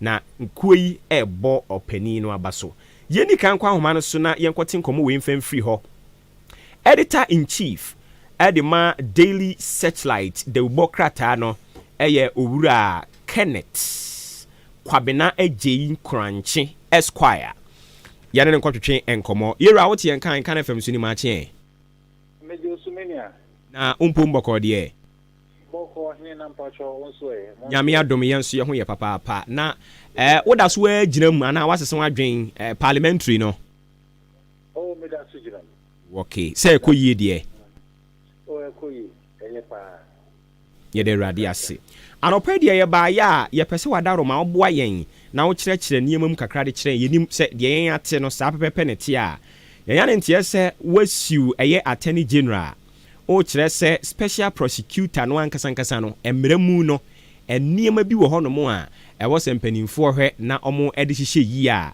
ɛno nti wasiw ɛyɛ attorney general menim sɛ no kura mu a nkyerɛmu a ɛwɔ mu ɛne sɛn well me da fiti na ma menkyia wo na menkyia yɛtiefo nyinaa ɛyi yɛmmerɛ bi wɔ kom a yɛfrɛ no Special Prosecutor Act Office of Special Prosecutor Act ɛna mede akɔ Supreme Court say nneɛma adwene ho no deɛ mmara no mfa kwan mu ɛnyɛ mmara papa it cannot fit under Article 11 of the 1992 Constitution it no mpanyinfoɔ nhwɛ na ɔmmɔ saa mmara no ngu na aso a meka no am sɛ ɛnhyɛ da nyɛ asɛm a ɛwɔ bebree ɔn sɛ Ghana ha 1992 Constitution no ɛma yɛn agye bi ɛfɛ no the executive no yɛ ɔmampanyin ɛne n'asoafoɔ ɛne nkɔfoɔ ɛbɔ a ɔmo bɔ ano no executive no na ɔmo making sure say it is the job of the president or making sure say mmara yɛ ahyehyɛ ne Ghana ha nyinaa yɛde mmara no yɛ adwuma nti sɛ woyɛ biribi ɔ sɛ dɔfa no mmara kwan so wobɛdi mmara kwan so no saa nɔɔma no ma no nyinaa no ɛhyɛ ɔmampanyin sa ɛna afei constitution no sɛ ɔmo mo hyehyɛ mmara wɔ kurom ha no ɛyɛ the legislature ordinarily parliament. Parliament so Juma Constitution the man say almost over Shamra, Edam Mampanini Ghana for Nayina so. Now about a big Kubu Sambra no swa. Nipa Constitution the Ashen is also on share, we make sure so don't the cohort no Dimrano Sono, the Attorney General and Article 80, 1, 2, 3, and 4 I honor. Attorney General so say under the all sole prosecute or the sole prosecutorial powers of Ghana. Under the Nakaso when the police from Jimmy 2 minutes can prosecute to environmental protection agency for Jimmy 2 minutes can prosecute to. A difference of the prosecution of Goma also quite Attorney General. You must go to the Attorney General and then be able to prosecute. This point is very important. And I said lastly, Oma say Attorney General the court now or person could do what some the province now so be do what some way the judiciary judge for almost the Article 125 go woman never transfer do what and I say so person to sign and brand be a fund and change provisions and I say in the insurance provisions we go under Article 289, 290 and 291 or so. One other corner points are some of the provisions of the Constitution. Nyameme can say Omu Parliament, legislature, no, Akakopa prosecutorial powers.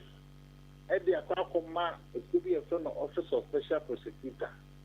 Abra Omantimiako under Article 290, Uncle Sister, and Trend Commissioner, protect Article 2, Article 88, and protect no honor. As a standard prosecutorial powers are as a special prosecutor. The special prosecutor now making us like as a court of prosecutor without taking authority from the Attorney General. In my opinion, that thing that Parliament has done is unconstitutional. And until now, maybe I go Supreme Court. You're talking, you know, say, we are all equal before the law. Let me say, me equal. Hello. Me bacho Ethiopia. They are all equal before the law. If you nam Ghana piano, so you soldier ni, we police ni, we a journalist, we a lawyer, we are architect. So no, police reaching the Okujina court. It's me, Shambranka, so Maui, the Maya, the serious representatives and Omodi Omobokonoa, they don't come ready specially. So Moko Fabian said, don't come ready specially. Because as I didn't was special prosecutor, and my bond for could be this specifically say, Omokwa Bonnet, they don't come ready in It is against the equality principle and Article 17 of the 1992 Constitution. It needs to be looked at again. So those are the two principal grounds on which I'm asking the Supreme Court to strike down the Office of Special Prosecutor Act. Oh, okay. And I just all crowd who pray court and say on striking down the act itself. And I just say by extension, you dissolve that office and also. That's fantastic. That is what I'm saying. Oh, I see. That is what I'm saying. I see. All right. And na ye di anybody a chirin to the BCB and so yabesan bana yaba be jimu nchiremu. Me da so Nyame nhyira won so abusua ye ne owura Kenneth Kwabena Ajein Kranche our editor in chief dema Daily Searchlight newspaper and ekwatwetwe en komono yabeto aso na fei away from ono de no medical ka kire o say plastic manufacturers womo yesen komo beti atua bi kakra na ni nyina efa etuo bi aban ne yeso wode to womo dwumaye eso omo kirikiri mu na no ye no mu di nkomo yate se omo atwe womo atuate na sensen se no kure se nye no kure omo na omo betumi akirikiri mu di akire yen yen rent nkrofo dan no nso yen kabu mu ku en womo kasei edi afa yira John Dramani Mahama and someone ano wode kokotu edwa Ghana National Association of Private Schools womo so womo akasa o womo akasa womo kire se omampani Akufo-Addo en slow down kakra ewo eye free senior high school bill no eho adentia omo amfre won yenim so me stakeholders nurses and midwives 2023 batch ya womo awie school no ene womo frɛ Ministry of Health say womo alawa bi e wose yede ma womo ne maaye ena no yese omampani abedi akiri ko hye bose beba oma hwanimu a bosumi mienu miensa bi eba ye no ne aka no eya ye boachi bidin enti omuguso a omo ka ho asemo a anopai yensa eka womo mpanimfo no eno mu bedi ho enkomo no matirikiri mu di akire yen na yeguso a watwene yemu ne de ene na yebekoso ada companies ya omo nso kan ho pepiase ampadu enterprise anopai omo de gasam super plus super cool super strong de aba womo botae nyina ne so wode beboa ma dansie atumi akonanim pa iron rods na doa nketwa ne akese ni nyina ukọ no mo ya de se won sa betumi aka bi na aboa wo yiye ankasa okay nti yebekwa homa no so na yakwa akodi enkomoyi e de amount ye ne professor Damascus Turu Sang kwatwetwe enkomo. Prof, if you can hear me, a very good morning and welcome to Ahenkan FM. Good morning and thank you so much for giving me this honor. I hope I didn't murder your name. You did somehow, but that's okay. It's Damascus Turu. Oh, okay. I see. Yeah. All right. I hope everything is fine too. Everything is fine. How about your end? Well, we can't complain that much. Okay. Exactly. All right. So we've intercepted your statement in regards to the government's intention to submit a bill that will protect the free senior high school. We understand you have raised issues about it and you are urging the government to slow down in formulating those policies. How true is this about and why did you say that if it is true? Okay, thank you very much. I think the government must be the first to realize that no single individual controls all the wisdom and knowledge. So when you are coming out with an important law on education, you have to open up for more ideas for discussion. Private schools control more than 40% of student population in Ghana. That's a lot. So if you are coming out of a law which is going to affect all schools, including private schools, and you don't feel that the private schools should have a say in that law, then something must be wrong. In 2017, when government came out with the free SHS policy, we kept warning that let's discuss.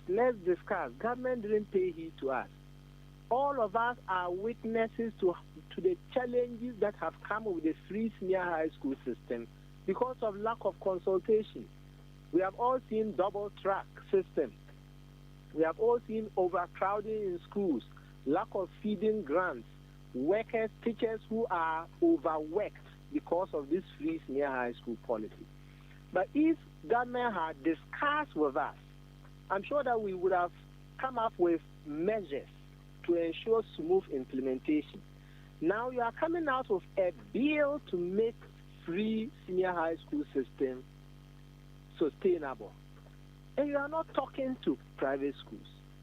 And yet, government itself is championing, or shall I say the Ministry of Education is championing learner-centered approaches, which means that right now, whatever you are doing in education must involve the learners.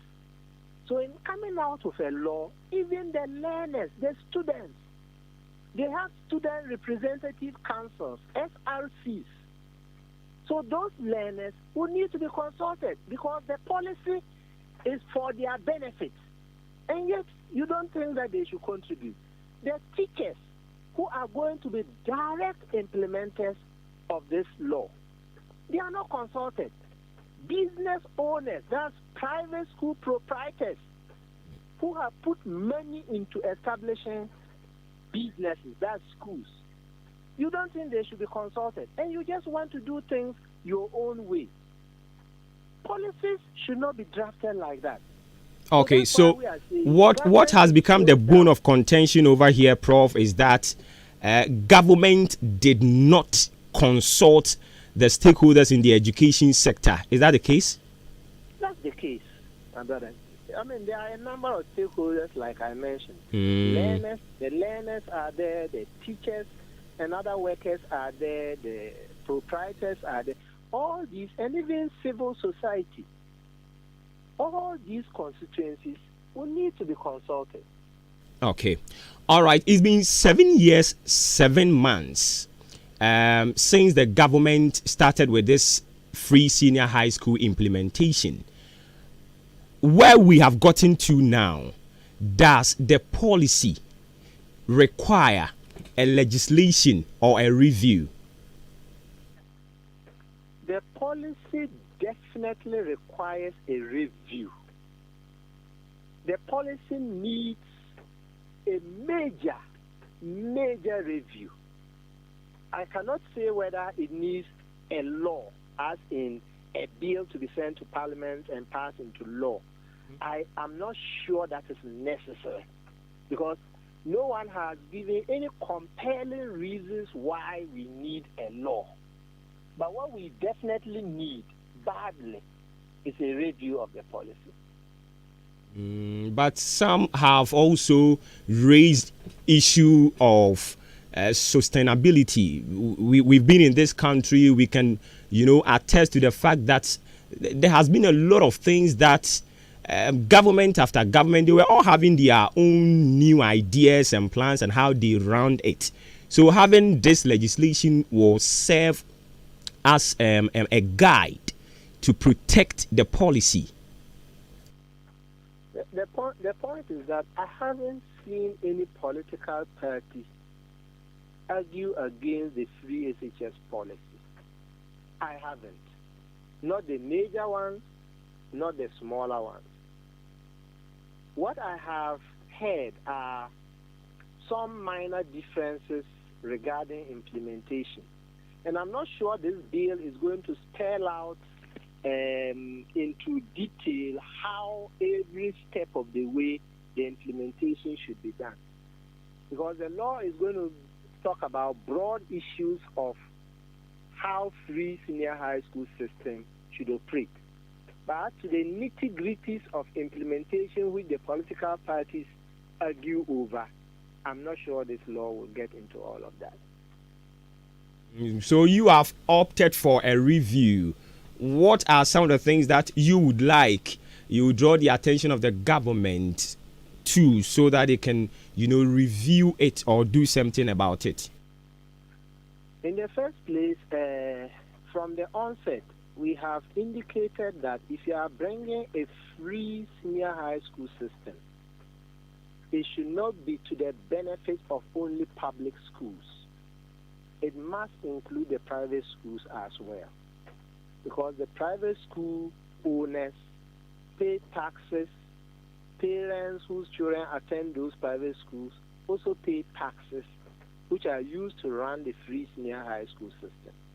So the private schools must be included. That's the first thing. Secondly, we are also against the fact that the policy should broadly be to the benefit of every single parent whose child goes to a public school.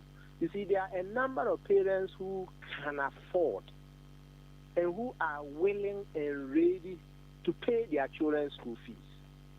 So why should you have a policy which says that whether you like it or not, government is making it free for your child, even if you can afford, you are not supposed to contribute to your child's education.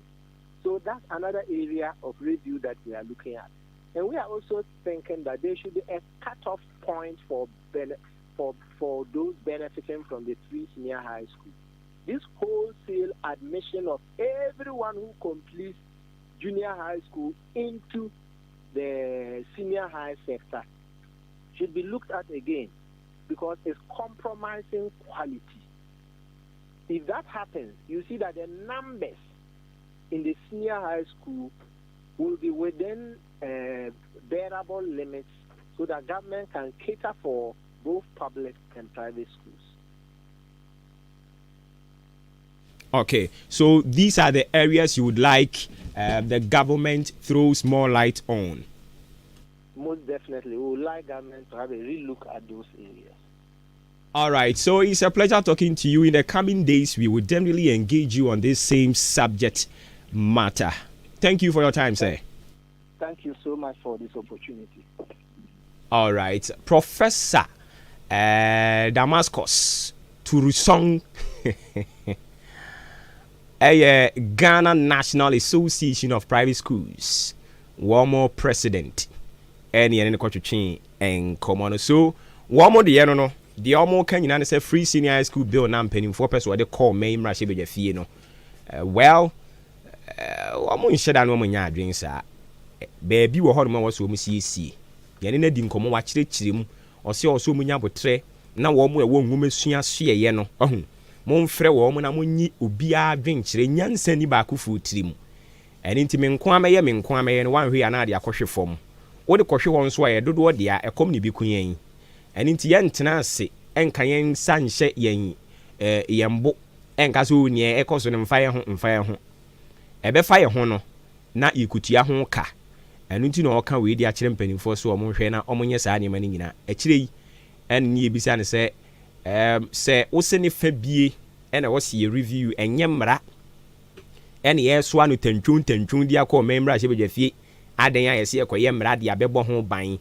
Yebe bana fe aduane e de man kwada no emre ebo mo ho ban yo enso aduane e de man kwada ne bi ni ho so hu ho nsem koye bebiri buku kura nkwada ne de ko kire o made baabi amofra ne beda wo mu suku uniform eniema ka ho ma suku ni wie mu die no eno no ya mpa nhwe ne mra no a ne se ekoye mra eno no sabi na eye ye pa ene ebu agu dantuom nti opani ne kire se eno de emoa yen ene ye gina so a ye da na se o kyerɛkyerɛ mmea ya ahodoɔ bi on de osusu sɛ mpanimfoɔ yɛ hu biribi ɛbɛboa ɛno nso so wote sɛ na o kyerɛkyerɛ ne saa yɛda na ase bebree pepeasia mpadu enterprise ɛna na yegusu edi ne ho adanse sɛ ɛba ne nkyɛnse de bɔ dan so nso de a usan ne ho a de aka ne nyinaa asɛm na wokɔpa ba fie nipa kyɛw kɔhɔ nwoma papa no ne fa kɔbɔ dan so ɛba ne binding wires wire mesh shed pan shovel blocks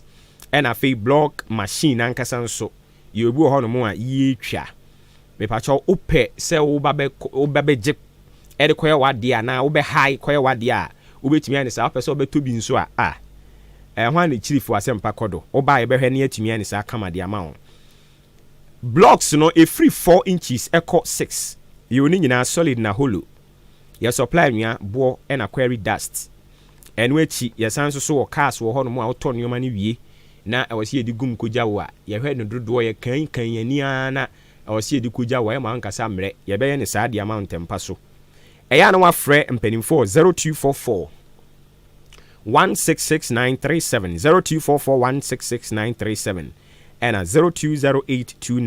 0208299115 ofrɛ saa number wei a wɔn nsa bɛka mpanimfoɔ no no abɔ nkɔmmɔ na emom ɔdan aboabo ɔbɛn Akim State Junction Jubilee Hospital nso so nkyɛn hɔ a wɔ hɔ ɛna nkwantanum wɔne market ni die no hwɛ suaduro kwantempɔn ne so wɔne Apiani Junction Akyase ahwene ase wobɛhunu yɛn ɛwɔ hɔ ɛnomo Frimpon Enterprise adwuma wura nso gyina mu ɔbaayɛ a ɔse yɛn kyerɛw sɛ provisions sɛ wa na wotɔ adie wotɔ de akɔma nkurɔfoɔ anaa wotɔ akɔtɔn ne nyinaa woba wo nsa bɛka bi na ɛneɛ nhyehyɛeɛ no waayɛ ne kama watete ne nneɛma no so ama wo na wotɔ akɔtɔn a wobɛtumi ɛde kakra to so na wo nso watumi adi mfasoɔ no esiwa no na esima no a ɛno ne onuadɔ ɛno ne botaye nti ama Frimpon Enterprise odi ni dwa saa ɛtɛrɛ bi ankrofo bi sa sɛ na ɔpani nsa no watete ne nneɛma so yi onya mfasoɔ deɛ wɔ mɔka ne ɔno no ate aseɛ ne sɛ ɔbaakofo didi men a kurom nyɛ dɛ so hu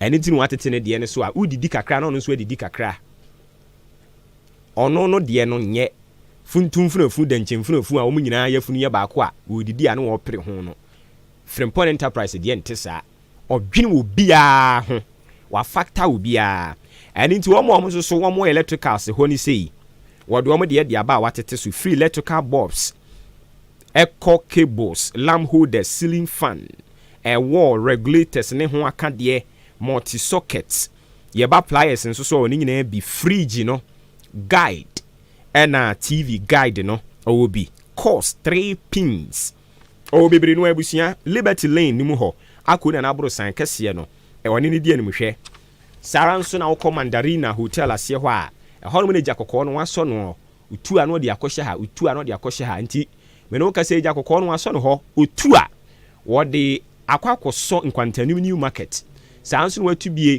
ɛde abɛhyɛ Canadian Bank dankɛseɛ nim yɛ wɔ hɔ afei Absa ɛnei Absa Bank no wɔn mo anim hɔ a yɛbɛbie supermarket wɔ hɔ a ɛno yɛ ntum nti nkurɔfoɔ 24 hour economy ɔno wahyɛ aseɛ dadadada koraa 0244897524 mame nsi so bie mesrɛ wo 0244 897525 0244897525 ɛna 0206 47 3953 0206 47 3953 ofrɛ number wei a ɛbɛgye so no yɛaboa wo paa yɛkɔ na yɛne owura ebobotwe akɔtwetwe nkɔmmɔ yɛ president ɛde ma Ghana Plastic Manufacturers Association ɛna no yɛne yɛwura ɛbɔ nkɔmmɔ ɛnɛ nso yɛne ne kɔtoa so yɛwura wote yɛn kan fam so ni maakye bie mu o mejemoso mekyia ahenkan etiefoɔ nyinaa etiefoɔ nso gye so papaapa yɛgyiri sɛ wompom bɔkɔ nyame nko adom awurade ase anɔpɛ deɛ ba wo nan so a ɛnra ɛna yɛn nso yɛnya ne nteɛ sɛ mukuo no ɛntrɛne a mobɔɔ yɛ sɛ nka mobɛte atua no afei deɛ adwensakyera abam yɛte yɛ ne ɛse daabi meɛmɔ mpini ɔpani na yɛnkɔnkɔgye mu ɛnkyerɛ mu nti anɔpɛ deɛ yɛbaeɛ a yɛnante seɛ no no yo me da ase sɛdeɛ wokan no pɛpɛɛpɛ na nka ɔkyena ukuade enka yɛbɛyɛ demonstration na nanka yɛn plan is sɛ ansa yɛbɛkɔ akɔyɛ demonstration nka ɛyɛ ɛndɛ anadwo wei nka ɛbɛduntum yɛ machines no nyinaa na ɔkyena no yɛakɔyɛ demonstration na last week no yɛkaa sɛ one GRA officers na ɔmo ɛtata yɛn ɛharass yɛn no ɔmo ngyae ɛna afei nso no nkosi sɛ nka ɔkyenan aban yɛbɛte nka afiri hɔ nti efiri sɛ yɛyɛ conference no de GRA for ɔmo gyae sɛ ɔmo ɛtata yɛn ɛna esi ɛdɛ wɔyɛ etwa mu no nso Ministry of Trade and Industry say it ɔmo ase because they are industry Ministry of Trade and Industry ɛfrɛ yɛn nti yɛkɔtena ase ɛyɛ yɛwura Deputy Minister for Trade and Industry Honorable Michael Beatty ɛne yɛn twɛntwɛn nkɔmɔ nokorɛ ni yɛne aban mpanyinfoɔ ahyia adi nkɔmɔ but owura Beatty sɛdeɛ ɔne yɛn kasaeɛ sɛdeɛ ɔtena ase tie yɛasɛm yɛkɔ no yɛne yɛn partners a ɛyɛ Guta president was with me. The FABAC Secretary General was with me.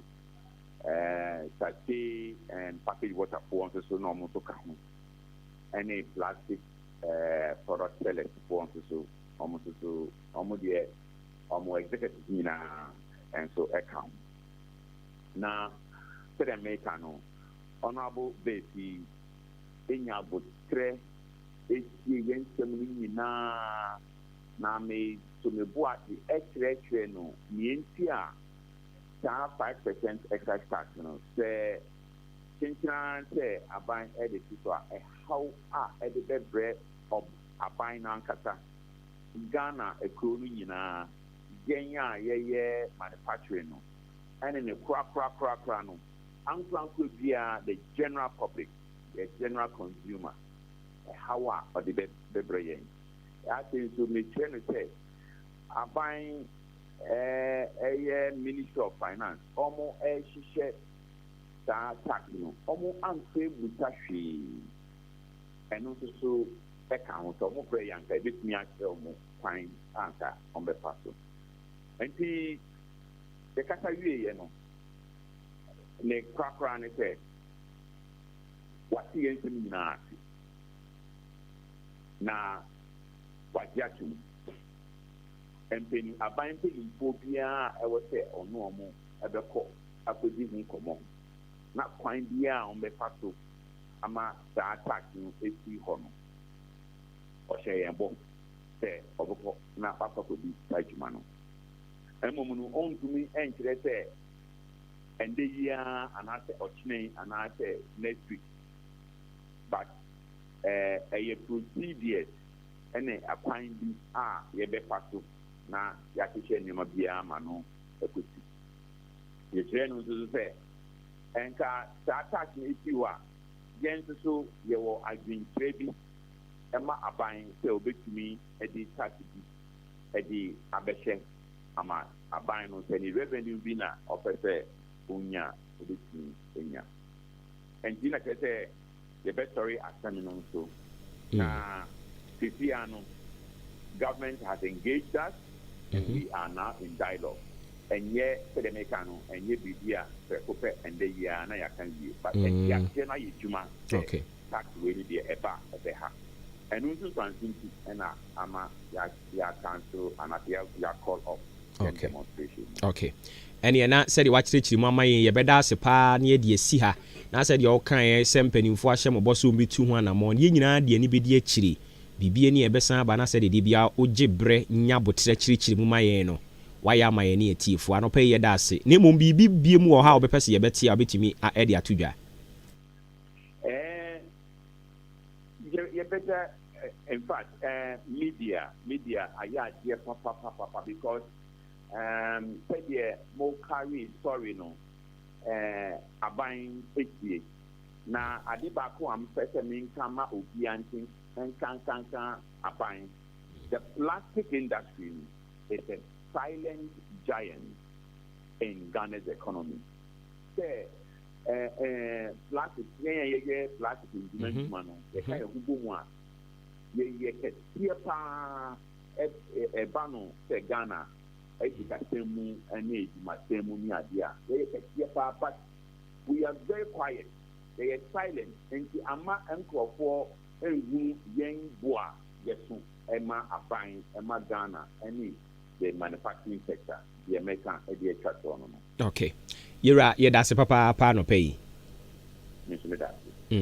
abusia ya ni owura ebobotwe oye president at the Emma Ghana Plastic Manufacturers Association and a quarter komono inti na womo the earlier decision na omo ye senko omo take nyankopon ya adomo a nke ye shase the midnight ene edikusi ochina no womo asesa omo adwen sanse omo nya pani bi asua kire no ama womo nisuo eto atwa enye ne oyafunu ji anu omen yedo omo ase Afrakuma Community Hospital so ho aseda na yede eto adwumadi so dia mawo ne asanka wo se ne no mienu okọ Kumase Mountain so a enya senketo ho ne nyina ne se wo mo kire se sweet na po oyi ne de na kire na yebisa se yeyi ne kire wi a ne no ano no yeyi ne kire wi a na kesa fe na campaign in sha ase unja me ka kire wo se Dr. Bawumia ne se na awotwe we yi obehye ne campaign ase nti oyi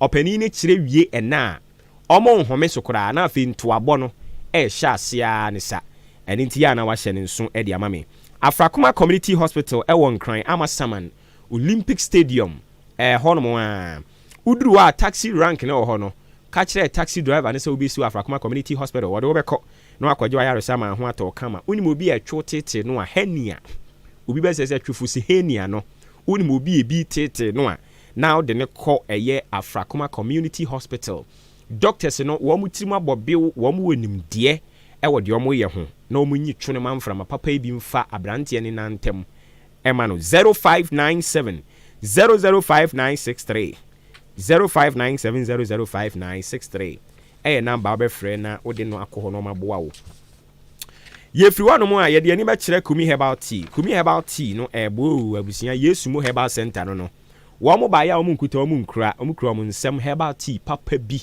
ena omo de boa manyado wa hodo a etete wadasani no eyi ni nyina de free ho unsa ka bia no pa bia fatu ensuochiem simadu ekodunum ntem na adwo emfa si kire milk ene niema nka ho bone gwa ansa na wadidi anwumre bia waye bibia wi adidi awi a wadware awi a wokoda no ne wasan ye baako ye ne saabe na awotwe behunu se yes edupa ne ton ne ho oye oba penfo wa ma banufu abofra wonyanya mfinhie adu muntumi emfa bi Food and Drugs Authority enso de womo setampo na si so age atum se ubia betumi anoma na yeye uyi womo ambobo mu din ni si nchen a ebiom nana tumasi amoafo ochini ba ne Kennedy no no wo achim dan ha wokwa wonsa beka bi suadu bra joe bra yaw ena bosome pharmacy wo suadu a nso wonsa beka bi achimachia se wo fa yaw ena bra Mike wokwa ha wonsa beka bi kadefo nso kokwaku amoa pharmacy no monsa ka omo de woni obi o mawari mfie bebreni a wo ho aye den akwada ntimi nsu fie ho adane adapa atwa ne kasa ye nkasatwie na ekoso ho ampa chew eya na wakamfo doctor amawom no makoho hepatitis B, low sperm count, fibroid anase ulcer wani ohwade anhu ne ye BP ene ne ka ho a otofa ho no mo a Dr. Paul Kumimi ntabe boa wo yemfa akukuduro mfrɛ no 0248 71 6402 0248716402 and 0503 785656 0503 785656 obefrɛ Yesumo Herbal Center Dr. Paul Kumi Minta na waje so ODI de ne de si aka ho asɛm akyerɛ wa mepacho bra nebra beje wo de TV fridge den na wo pe tumirika pa tumirika na no nye hye nebra beje wo de ye tete so nhyehyeye no so da fom a beboa wo odi media network na de we dia ba ODI Electronics ena o makofa saa niema nyina me pa chon kwanta num MTT di ho no ene ye wo ye ni posi no wo mu station ni di ani hwe eya no aba ho 0539 500 514 0539 500 514 Jubilee Hospital so aba a wo boa yen apomuden de ose ho asem kan no eye bibia wo ho nanso so se wunya Jubilee a obeboa mo apomuden ho nkomodie no aginagina ne nan so na won so dia wo ye bia watimi aye ni yie Jubilee said wo mo esom ahodo ne doso wo de wo de wato hwahwe wo gina ho na ge ye wo brame hwehwe wa apomuden mu moja mu junso mu agana mu ehwan mu bibia mu ye behwehwe de ama wo ne ehunu yade no ba bi ehye ne yie pie pedro de aka pharmacy nso ne antenatal care no nso wo ho postnatal care no nso wo ho eno ne ye weyin wa wo awie no maternity awo kan odofo bi afane fa ho ye begye no ena eye wo se anase wani wanyi oha wo ho eno nso to fa ho a ye behwe aboa wo insurance ye gye aban de na nkrankran de me pa chow Jubilee Hospital ewo eye achim dan boabo kwantempoin so Amanta Bridge eye twene kese no so ha ena ibutuo 0244 575799 ena 0241784645 Jubilee amansan ade atum a wo mo eboa yen ye koso anso aka abusuafo se Ahenkan FM ya te atom ya bo ademu a kire se ye di adane ni atenantwie se ne topaye ye di adane wo Kosovo ne Gaza mpapra so no ba bia media no so obeto ache yen wo ho Facebook yes ye nie YouTube nso ye ginam www.enoriahenkanfmonline.net ensem we kan wa ha ne ye wa ha nyina ne ye kuruchi ne de egu ho no akenkan bi o person ne be di dwa nso a achema boabo ne ebutuo eno nso ya no abana ne abedi dwa na eniema nyina etumi akonkan kama sima aduonum mienu agba pano nkron ho ebra ya drei enso so ye wo dia obebam na wadwenkyira a wo no wo dia betoa so ama yen ye fa mo course no ne esan ekenkan dia mo tworo ye e de so ma yen no enso numbers ya ho ye ha na wo bowire mu a ye be fa wo sanse no nduba ye so to ama ho anya ha na bre nso so a ye be sori akwa agya wo 0201 944485 and 0554820910 0554820910 eye numbers ya ofre ba ye be fawo na adwenkyere a efiti anopa no nsem de ya bibia no pei onso adwenkyere de fa ho no ekwan no abue ama wo a bre no nie ubetumi aba enne na mehunu se yese okọ Ahenkan FM Facebook page a yese prices of gari ekosoro ena meko kan story no wo ahenkanfmonline.net ya aden yo mo kire se sesei banche no mu nya bi banche Ghana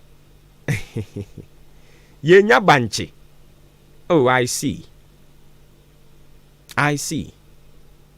yenya banche wo Ghana ha banche na short oh anyways Alfred Williams enso so dia odi abani no kire se napo onya homaso ayase wo mu nipa no mo kire se nye nokore obu nipa na emom ono no ade na ekokwa obeka kire wo etuntum obeka kire wo saafo no na Ghana ha omo a etuntum obeka kire kokwa obeka kire te so obo ba no mo no yeso mu ade saa Ghana ha fo no musuba no ye Ghana ha na ye wo no weni adin yeso mu ade oye kokwa obeka etuntum obeka yesi we na adwene nya dwuma omu ade enu bi no mo de ye na po no nti opani kire se enye no kre udi ni ba bi akose free kokwa na ni achem afade acho yenti o minia Ghana for ye kataw se napo ede na tese oya homaso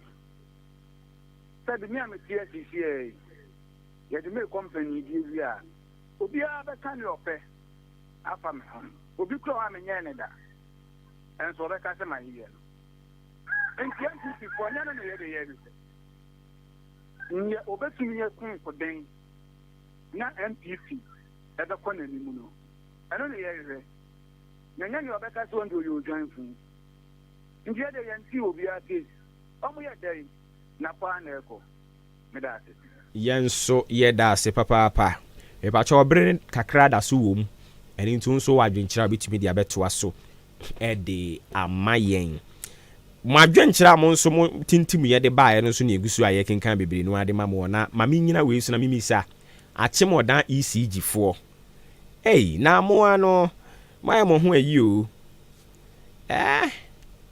anafra na kufoɔ ɔsantro fie akyem dan ECG ofa no afa de ewugya na wagya musuo ene mo ye papa wɔkyena mu di bɔne nti yenhyɛ da nhunu la ya yɛmfa mu nim sɛmfom so na aba yemputu purukura mfom so na aba na mu nim kura sɛ ade akyin ye nya new ade akyin ye abɔsan ekobo nondu enti platform amatete amode yagu so am nka hwe nkyire nipa no ɛno no asekyerɛ ne sɛn yeyi asekyerɛ ne sɛn nkɔmɔ no paa ɛwɔ mu ne deɛ he yo rebato odi ni bia nso kasa free hello your friend kwabra ahenkura dodo na friend of Asia ni kasa sra abo ha ya of Asia yenti o okay openi oforia no peni na o ka sendi efa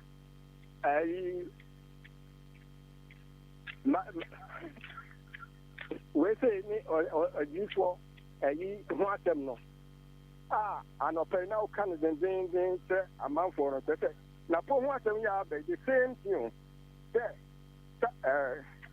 David ne busenko no a ɔbɔ ma gyigye ho ne nyinaa na ɔhe David safa ho adwen Jonathan ne David Jonathan ɛma David assurance bebree nanso ne nyinaa mu no na ɔhen sɔ deɛ na ɔpɛsɛ oyi de fi hɔ the same thing na akɔyɛ na podie ɔman mu obi nyɛ wade a wontumi mfa nkɔto ne so ɔwɔ obiara ne wɔ baabi a ɔsi a ɔtumi kasama ne ho tɔ no obi wɔ hɔ adeɛ no a ɛwɔ so no nti NDC foɔ kasa bebree ba ɔm kafa napo ho mfaso obiara ni so wɔ ho onipa no wabɛyɛ obibi sɛnya ɛna woka ne ho asɛm na woyi a woka ɔmo kekan deɛ NDC foɔ ayi nti saa ayi no nyɛ ho mmɔntomu na napo nyɛ n'adwuma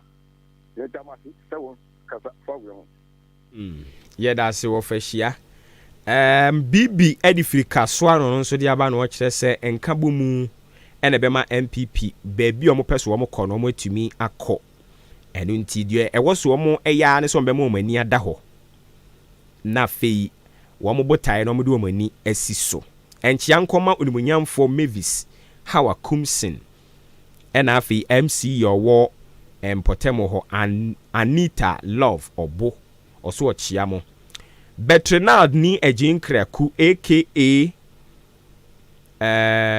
only de Bertrand I see ene de bia de Bertrand ni Ejin Kraku aka Papa J ose odenchie free Tema New Town NDC any woman Frank Craftfo no memo woman nwin se Ghana for senior ono agye atum se nche ne referee adesem no saa neti o hwe ye ni da hopa this time kwatin set ye da se ena afei Amisco Spelele Cecilia Ochre oso ochia Bra Nelson ena Billy Man oso ochia mo ena hwan biom okay komen sample 2 so de ne ye hunu mamemfa wei asenefuo nyina anim ɔse ɔbɔba wayɛ adeɛ asenefuo nyina anim na kyɛ sɛ asenefuo nyina anim ɛka saa na kyɛ sɛ nɛ no ɔpɛ so ɔkyerɛ sɛ deɛ ɛkaeɛ no ɛkɔmaa no anaasɛ sɛn saa na tie o senka ɛsɛ kan nifanu ɛne yɛtwa benkum a nifafoɔ sɛ wɔtaa yɛntia ɔkyena wode twa ha ɔsɛ wɔtaa yɛntia adi